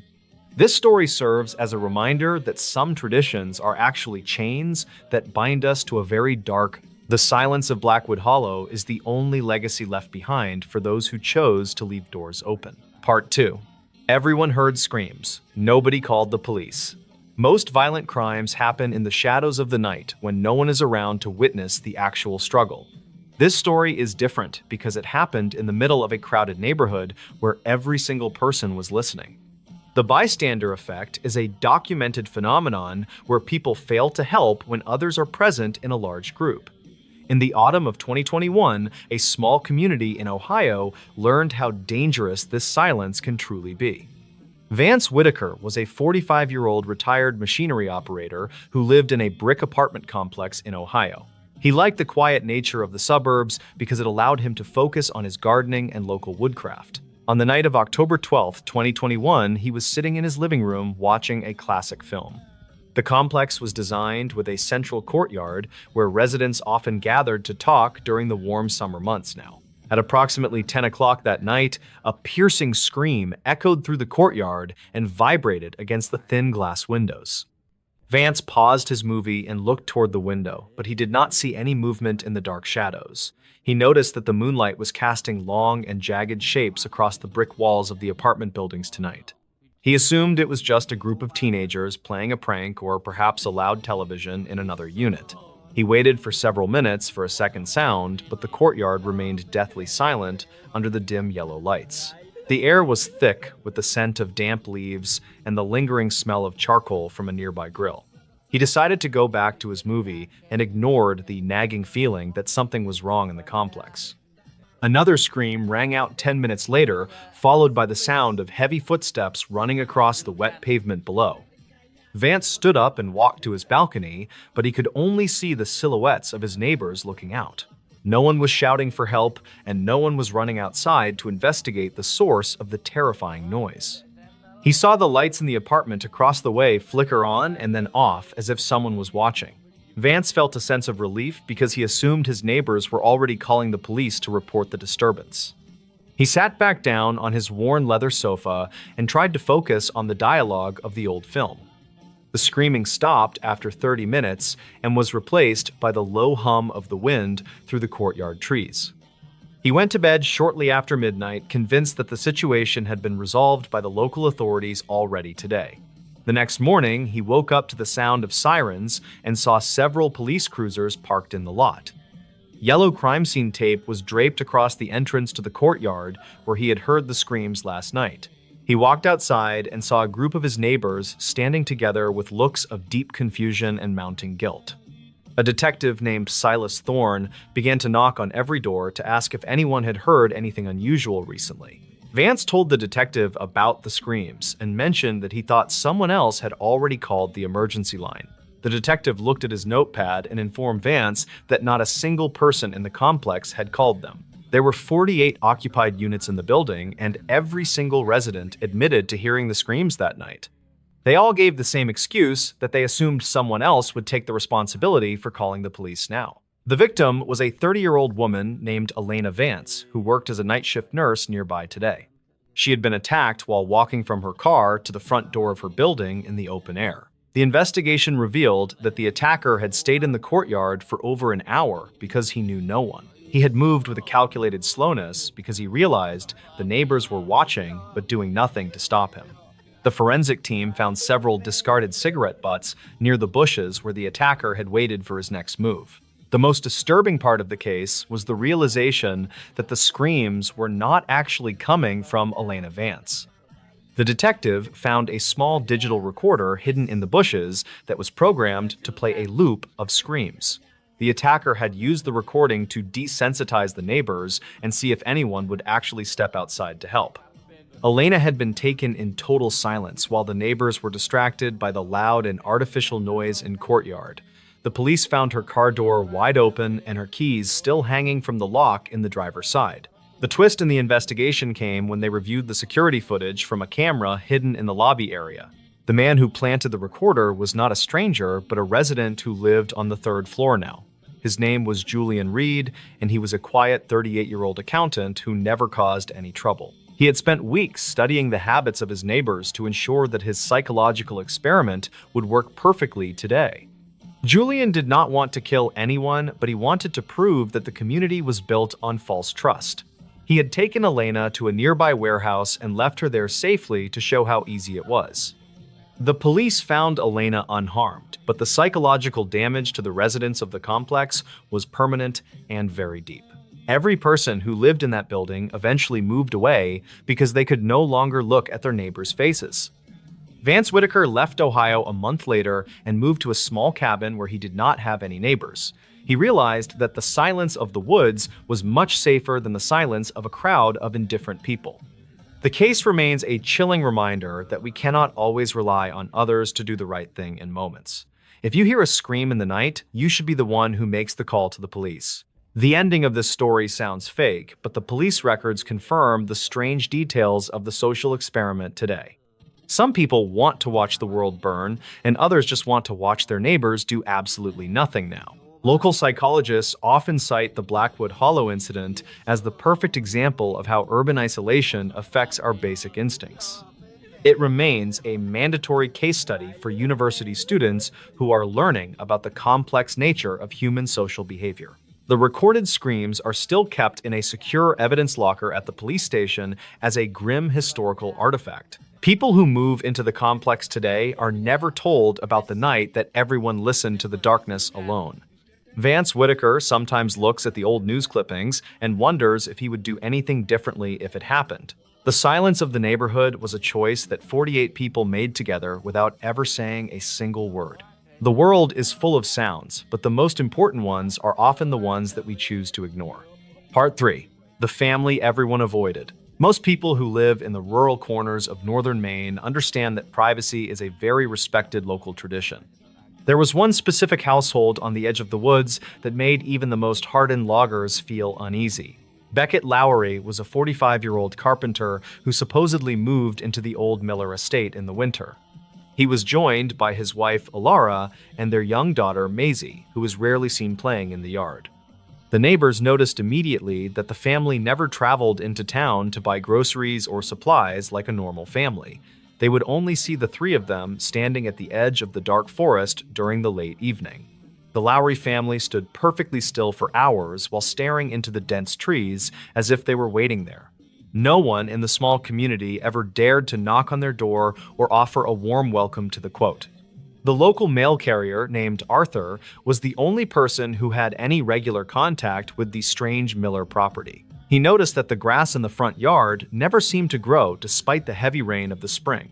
The windows of the house were always covered with thick black fabric that prevented anyone from seeing the interior rooms. In the summer of 1997, Arthur noticed that the mailbox was overflowing with letters and local circular advertisements.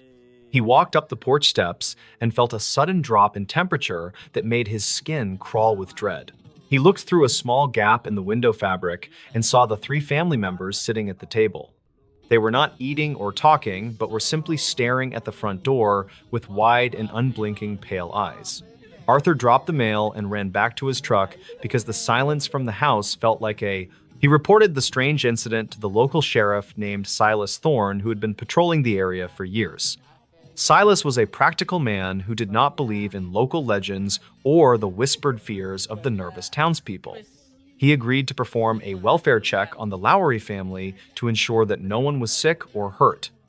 The sheriff drove to the estate the following morning and found the front door was standing wide open and unlatched. He stepped inside the foyer and was immediately struck by the thick layer of dust covering every single piece of. It looked as if no one had lived in the house for at least 30 years despite the recent sightings. He walked into the kitchen and found the three family members sitting exactly where Arthur had described them the day. The sheriff approached Beckett Lowry and touched his shoulder, but the man did not move or respond to the contact. Silas realized with a shock that the bodies were not alive, but were perfectly preserved and very realistic wax figures. He searched the rest of the house and found a collection of old newspaper clippings hidden under the floorboards. The articles described a family named Lowry who had disappeared from a different state in the year 1967.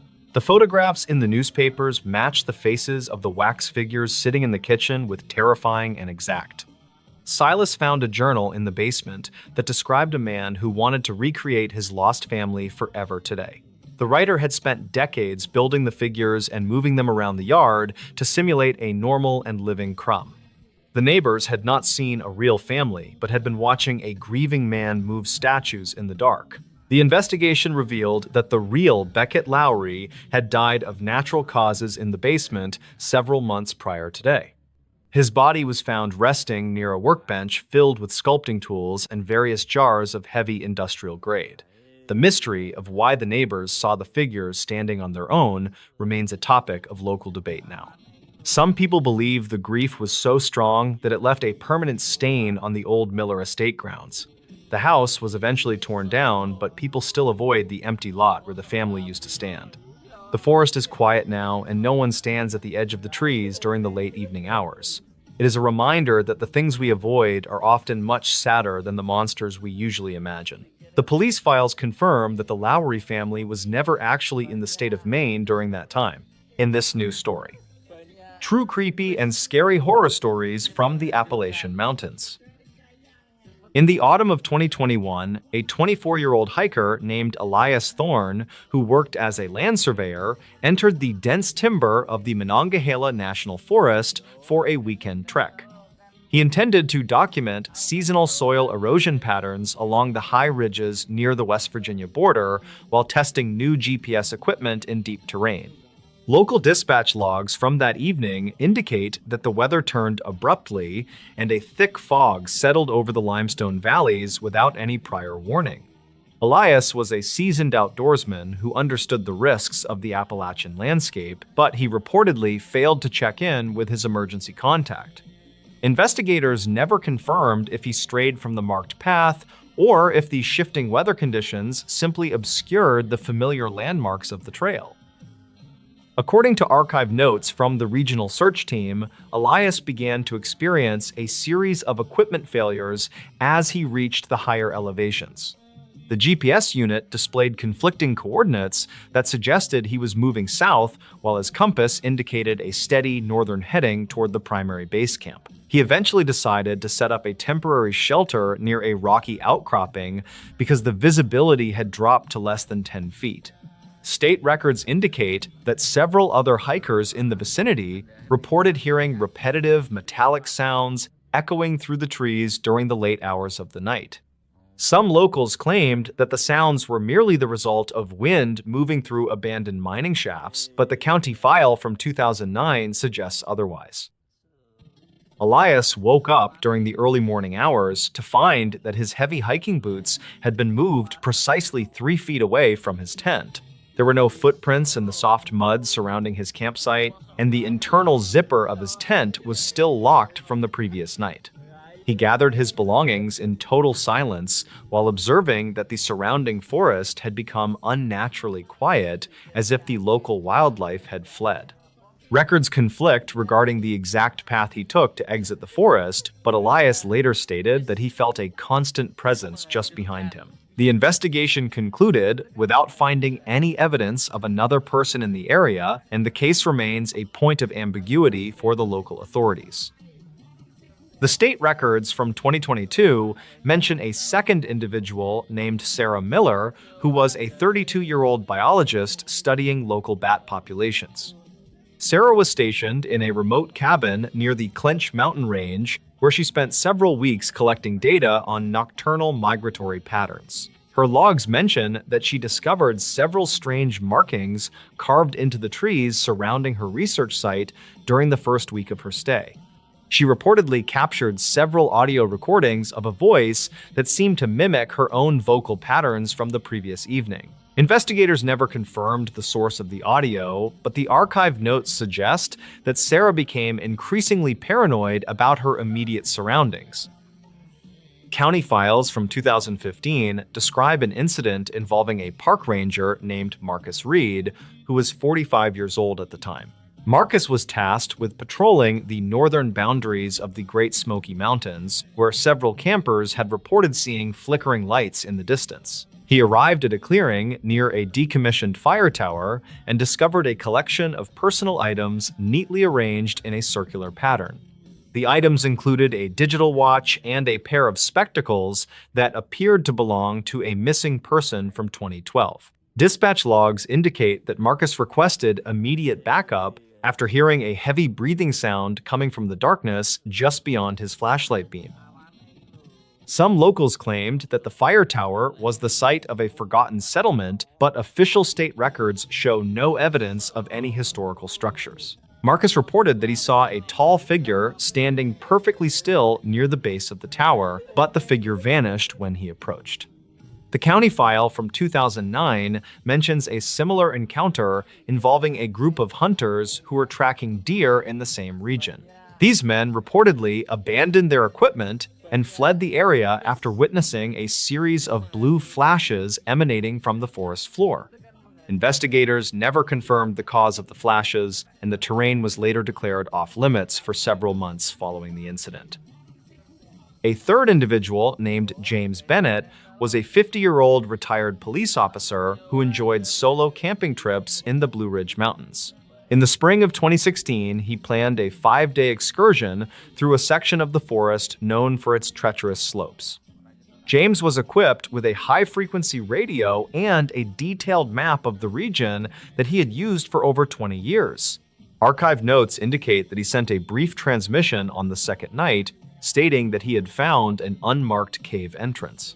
The transmission ended abruptly with a sharp static noise that the dispatch center was unable to filter or identify using standard equipment. Search teams arrived at the coordinates of the cave entrance only to find that the opening had been blocked by a massive rockfall. They discovered James's radio sitting on top of a flat stone, but there was no sign of a struggle or any physical tracks. Records conflict about whether the rockfall was a natural occurrence or if it had been triggered by an external force during the night. Some locals claimed to hear a muffled tapping sound coming from behind the rocks, but the sound was never captured on official recording devices. The state records from 2017 officially closed the case as a tragic accident involving an unforeseen geological event in a remote area. Investigators later discovered a series of photographs on James's camera that depicted a dark corridor lined with what appeared to be rusted metal doors. The photographs were blurry, and the light source was insufficient to provide a clear view of what lay beyond the threshold of the cave. Dispatch logs from that period show that several unauthorized individuals attempted to access the site before it was permanently sealed by the county. The county file from 2009 mentions a local legend about a hidden facility, but no evidence of such a place exists. James remains missing, and the true nature of the unmarked cave entrance continues to be a subject of intense local debate. In the winter of 2018, a 29-year-old geographer named Thomas Vance traveled to the rural outskirts of Kentucky. Thomas was employed by a private environmental firm to map the underground water tables and limestone aquifers hidden beneath the rugged hills. He reportedly established a base camp in a valley that local residents often avoided due to the frequent presence of heavy ground mist. State records from that month indicate that Thomas made several calls to his supervisor regarding anomalous readings on his seismic detection tools. The readings suggested that a large hollow space existed directly beneath his tent, but no known maps indicated any subterranean tunnels. According to dispatch logs, Thomas reported that the ground beneath his feet felt like it was vibrating rhythmically every night at 3 a.m. He decided to document the phenomenon using a high-sensitivity microphone and a series of motion sensors placed around the valley floor. Archived notes show that Thomas recorded a sound that resembled a low-frequency hum that caused structural damage to his electronic gear. Investigators never confirmed the source of the vibration, but the county file from 2009 mentions similar reports from local farmers. Thomas was found 3 days later wandering along a remote logging road in a state of deep confusion and physical exhaustion. He reportedly claimed that he had seen a series of vertical shafts hidden beneath the thick brush that were lined with smooth glass. The state records indicate that Thomas had lost all memory of how he had escaped the valley or where his equipment went. Search crews returned to the campsite, but they discovered that the entire area had been swept clean of any human presence. Even the flattened grass where his tent had stood was now standing upright as if no weight had ever been applied. Records conflict on whether Thomas suffered from a medical episode or if he had encountered an undocumented geographic feature in the hills. In this news story, Washington's small-town horror stories that locals never talk about. Sultan, Washington remains a quiet region where the dense evergreens often hide the heavy morning mist in the early fall. Local residents usually avoid discussing the specific events that occurred near the edge of the Skycomish River during 2015. Records from the county sheriff indicate that several calls regarding unexplained activity originated from a single remote property that year. Investigators reportedly found the circumstances surrounding the inhabitants to be highly irregular based on the available dispatch logs from then. The following account details the documented experiences of 3 individuals who encountered something they simply could not easily explain. 32-year-old Mark Miller worked as a local timber surveyor who spent most of his days deep within the woods. He lived in a modest cabin with his younger brother David, who was 24 and worked as a seasonal mechanic. Their friend Sarah joined them during the autumn months to help renovate the aging structure before the harsh winter arrived. The group intended to finish the exterior repairs quickly so they could enjoy the isolation of the Washington wilderness. State records show that Mark had lived in the area for nearly a decade without reporting any significant safety issues. They did not realize that their presence on the property had been noted by someone or something in the brush.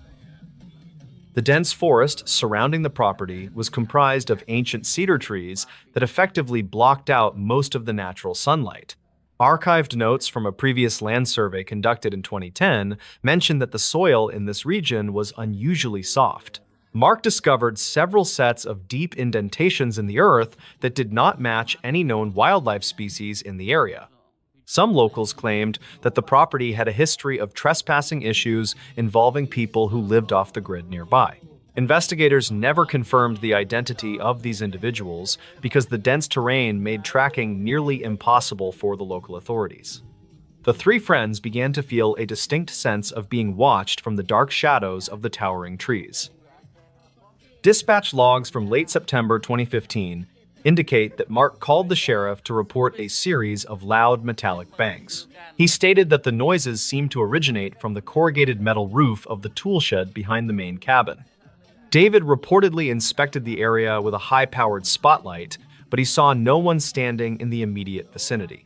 A county file from 2009 describes similar reports of vandalism that were never solved by the responding patrol officers.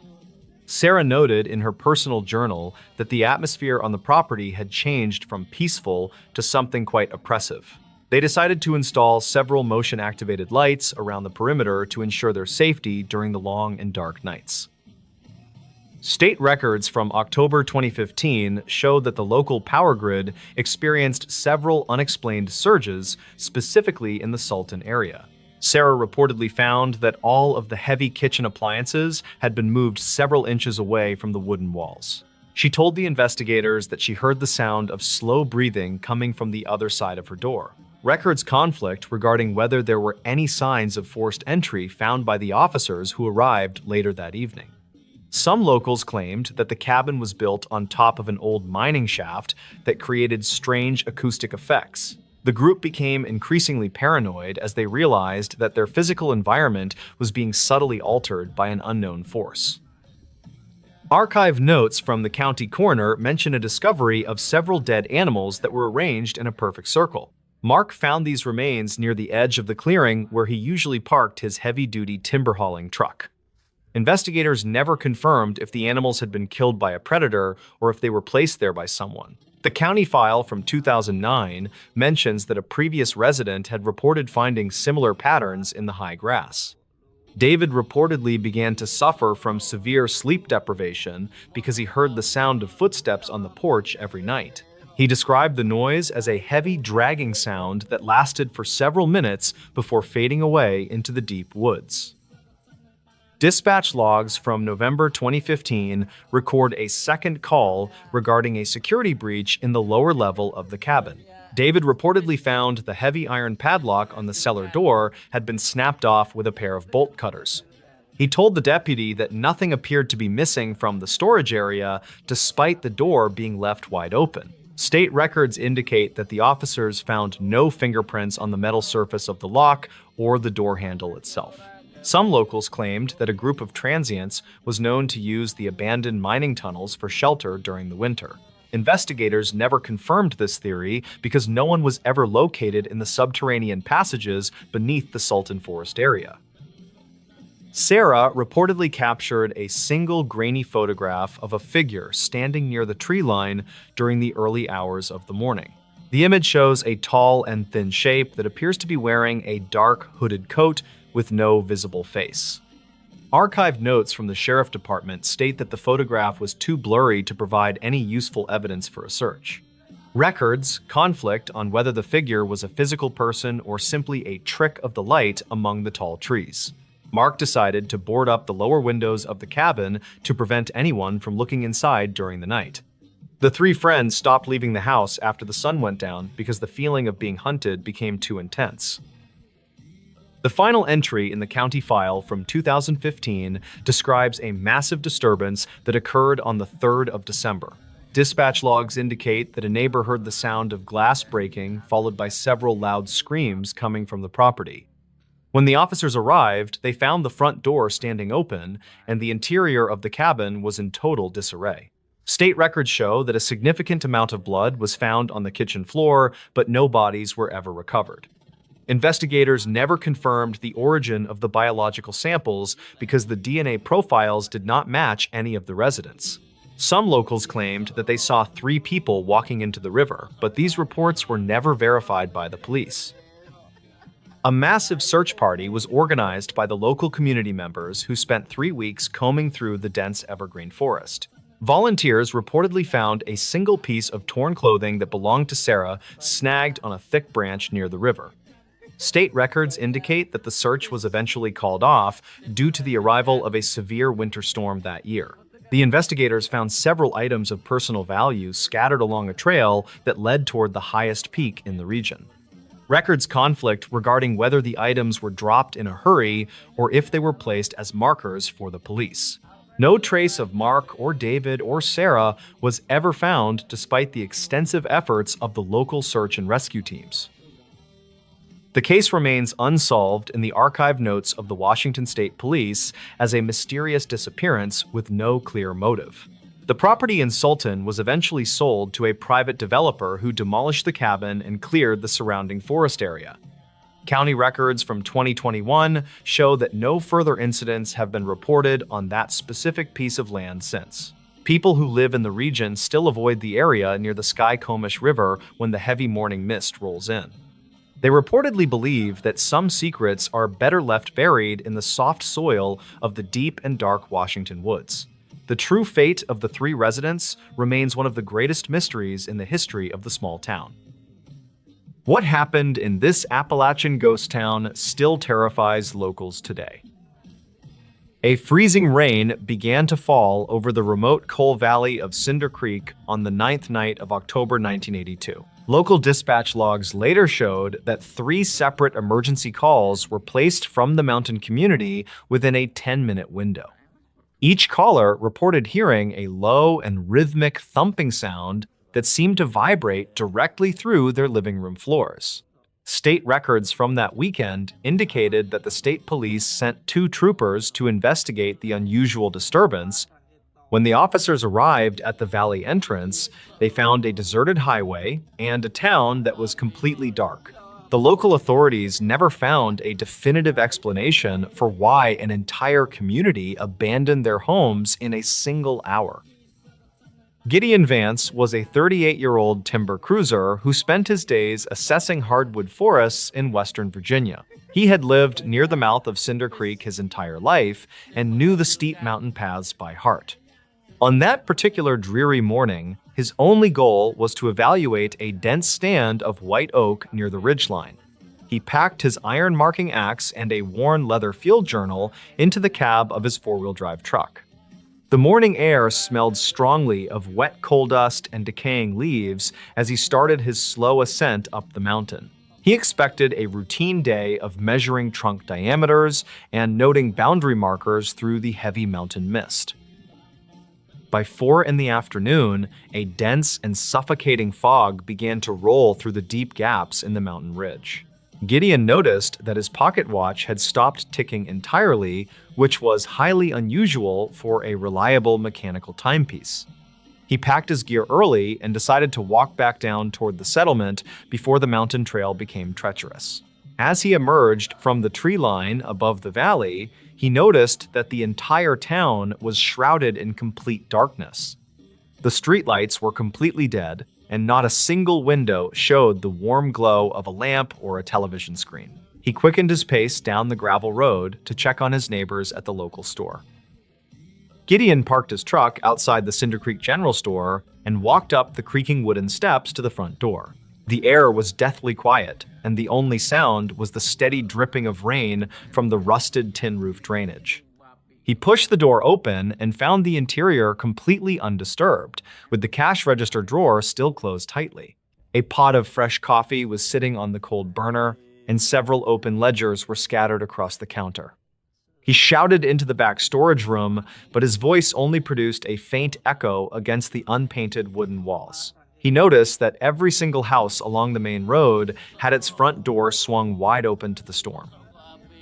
County files from 1982 later revealed that the state troopers found 24 vehicles left parked in their driveways. Gideon walked into the small valley schoolhouse and discovered that the children had left their woolen coats hanging on the wall. A charcoal chalkboard in the main classroom still displayed a spelling lesson that was dated for that exact Monday morning. He discovered several domestic pets wandering aimlessly through the muddy alleys, but there was no sign of their owners anywhere. The entire settlement felt like an open grave where a vibrant community had suddenly vanished without a single cry. He drove to the neighboring county seat to report the massive and inexplicable abandonment to the state authorities. He spent the next 4 days working alongside state investigators who arrived to secure the eerie and silent perimeter. Gideon used his intimate knowledge of the timber tracks to help the search teams systematically comb the surrounding mountain ridges. They found no signs of violence, no broken windows, and absolutely no footprints leading into the dense laurel thickets. Witness statements from a nearby logging camp indicated that no vehicles had passed through the valley road since the previous evening. A state police investigator named Silas Vance found a bizarre detail inside the abandoned rail depot at the edge of town. Some locals from the next valley claimed that the ground had been trembling for days before the disappearance. Silas discovered a series of deep fractures in the earth that ran directly parallel to the old iron railroad tracks. Gideon helped the investigator measure the deep fissures, which emitted a faint and bitter odor that smelled like sulfur. They found dozens of abandoned flashlights and heavy miner helmets scattered around the entrance of an old ventilation shaft. The tracks inside the shaft led deep into abandoned coal workings that ran directly beneath the residential section of the town. Mining archives showed these particular tunnels had been closed down by the federal government back in 1965. Investigators never confirmed whether an illegal salvage operation had been active inside the dangerous and unmapped subterranean passages. The investigators recovered a waterlogged leather notebook from a metal locker inside the foreman office at the depot. Archived notes from a retired rail supervisor indicated that a massive underground pocket of methane gas had been expanding for months. The final handwritten entry described a sudden shift in the mountain bedrock that threatened to collapse the entire valley floor. The supervisor wrote that the air quality had dropped below safe levels and made an immediate evacuation absolutely necessary. They apparently fled into the deep mountain tunnels to escape the toxic fumes because the highway was blocked by a rock slide. Records conflict regarding whether the residents ever emerged from the complex network of interconnected cavern systems on the other side. The state authorities ultimately classified the valley as a permanent hazard zone and restricted all public entry with high fences. Gideon stood on the ridge months later and watched heavy machinery dump tons of gravel into the main valley entrance. The empty houses of Cinder Creek remained standing as rotting skeletons of a town that was swallowed by the mountain. Investigators closed the official file, but the true location of the residence remains a dark mystery among the regional population. The silent and overgrown valley is the only remaining reminder of the night an entire Appalachian community vanished into thin air. What hikers reported deep in the wilderness still doesn't make sense. In late summer of 2011, several unrelated hikers reported nearly identical experiences deep within a remote section of western North Carolina. Their accounts were recorded months apart, yet many details appeared unusually consistent. Dispatch logs, archived ranger notes, and later witness interviews preserved fragments of those reports, though investigators never reached a conclusion that satisfied everyone involved. One of the earliest reports came from Corbin Voss, a 37-year-old survey technician from Tennessee who spent weekends hiking remote trails. He entered the Pisgah region alone during a 3-day backpacking trip and planned to document several abandoned logging routes. According to trail records, he checked in at a ranger station shortly after sunrise and appeared calm before beginning his hike. Weather conditions remained stable throughout the day, and no warnings had been issued for that section of forest.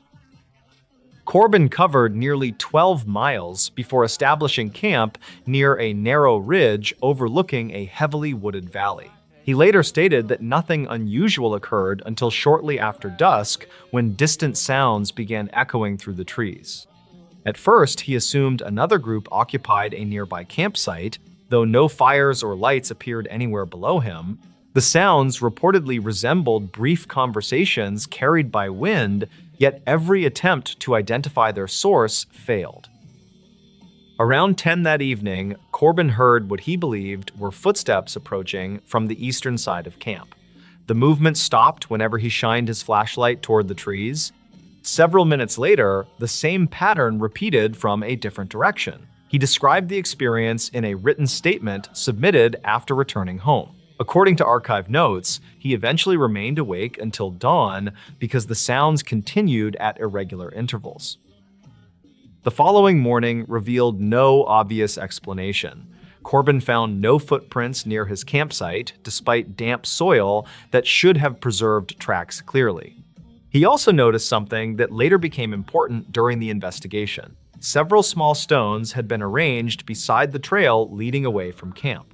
The formation appeared deliberate, though investigators later suggested natural causes could not be ruled out. Corbin photographed the stones before continuing his hike deeper into the wilderness. Approximately 4 months later, a second report emerged from a woman named Tessa Crowley, a 42-year-old physical therapist from Virginia. She visited the same general region while training for a long-distance hiking event. Tessa reportedly knew nothing about Corbin's experience. Nevertheless, her statement contained details that closely matched information contained within county files from earlier reports. Rangers noticed the similarities only after reviewing records during the following year. Tessa spent 2 nights in the forest and described hearing distant voices after dark. She could never distinguish actual words, though the sounds consistently resembled conversations taking place beyond visual range. During her second evening, she reportedly heard footsteps circling her campsite for nearly an hour. Whenever she moved toward the noise, complete silence followed immediately. Investigators later confirmed that no other hikers had registered nearby during that period. The most unusual detail appeared shortly before sunrise. Tessa woke unexpectedly and discovered several stones arranged near a fallen log approximately 30 yards from camp. She later claimed the arrangement had not been present before darkness arrived. Archived ranger notes from 2012 mention photographs taken at the scene, though some records indicate those images were later misplaced. Investigators never confirmed whether the stones had any connection to other reports. As similar accounts accumulated, officials began examining earlier records stored in regional archives. A county file from 2009 referenced a search and rescue volunteer who described hearing distant conversations while assisting during a missing person operation. Another report from 2007 mentioned unexplained footsteps around a temporary camp established by forestry workers. Although details varied, recurring elements appeared often enough to attract attention from local authorities. By 2013, discussions about the reports reached several outdoor organizations operating throughout the Appalachian region. Some members believed environmental conditions created auditory distortions capable of producing convincing illusions. Others pointed toward wildlife activity, arguing that unfamiliar sounds frequently become exaggerated after darkness settles across remote landscapes. Investigators explored both possibilities, yet neither explanation accounted for every detail contained within witness statements. Records conflict regarding several observations, leaving significant gaps in the timeline. One incident from that year generated particular interest. A pair of hikers named Leland Burke and Owen Mercer entered the wilderness for a weekend photography trip. Both men were experienced outdoorsmen who routinely traveled through isolated terrain. According to their statements, they heard voices shortly after sunset while preparing dinner beside a stream. Neither individual could identify specific words, though both agreed the sounds resembled a conversation occurring just beyond sight. Leland later reported seeing a light moving slowly between distant trees across the valley. The light appeared briefly before disappearing behind thick vegetation. Owen claimed he never observed it directly, creating one of several conflicting details found throughout the case. Investigators never confirmed whether another group occupied the area that night. Searches conducted afterward located no campsites, discarded equipment, or evidence suggesting recent human activity nearby. The following morning produced another familiar discovery. Several stones rested beside the trail leading away from their campsite. Unlike previous reports, the arrangement formed a rough line extending toward denser forest. Leland photographed the scene and submitted copies during a later interview. Some locals claimed similar markers occasionally appeared throughout remote sections of the region. Investigators never confirmed those accounts and found little supporting documentation. As years passed, additional reports continued appearing within archive notes and ranger files. Many involved experienced hikers who demonstrated familiarity with wilderness conditions. Most accounts described sounds rather than visual encounters. Voices remained the most common element, followed closely by footsteps approaching campsites after dark. While each report contained differences, enough similarities existed to keep the mystery alive among those familiar with regional records. Researchers examining the case proposed several theories. Certain environmental specialists suggested unusual terrain features might reflect sound across valleys in unexpected ways. Under specific conditions, conversations occurring miles away could reportedly seem much closer than reality. Wildlife experts offered alternative explanations involving nocturnal animals whose calls occasionally resemble human voices. Neither theory addressed the recurring stone arrangements mentioned across multiple reports, separated by years and involving unrelated witnesses. A review conducted during 2019 attempted to organize every available statement into a single timeline. Investigators compared dispatch logs, archive notes, witness interviews, and state records gathered over more than a decade. Their findings revealed no evidence of criminal activity, organized hoaxes, or coordinated fabrication. However, they also failed to identify any explanation capable of connecting every reported detail. Several key documents referenced observations that could no longer be verified because supporting material had disappeared.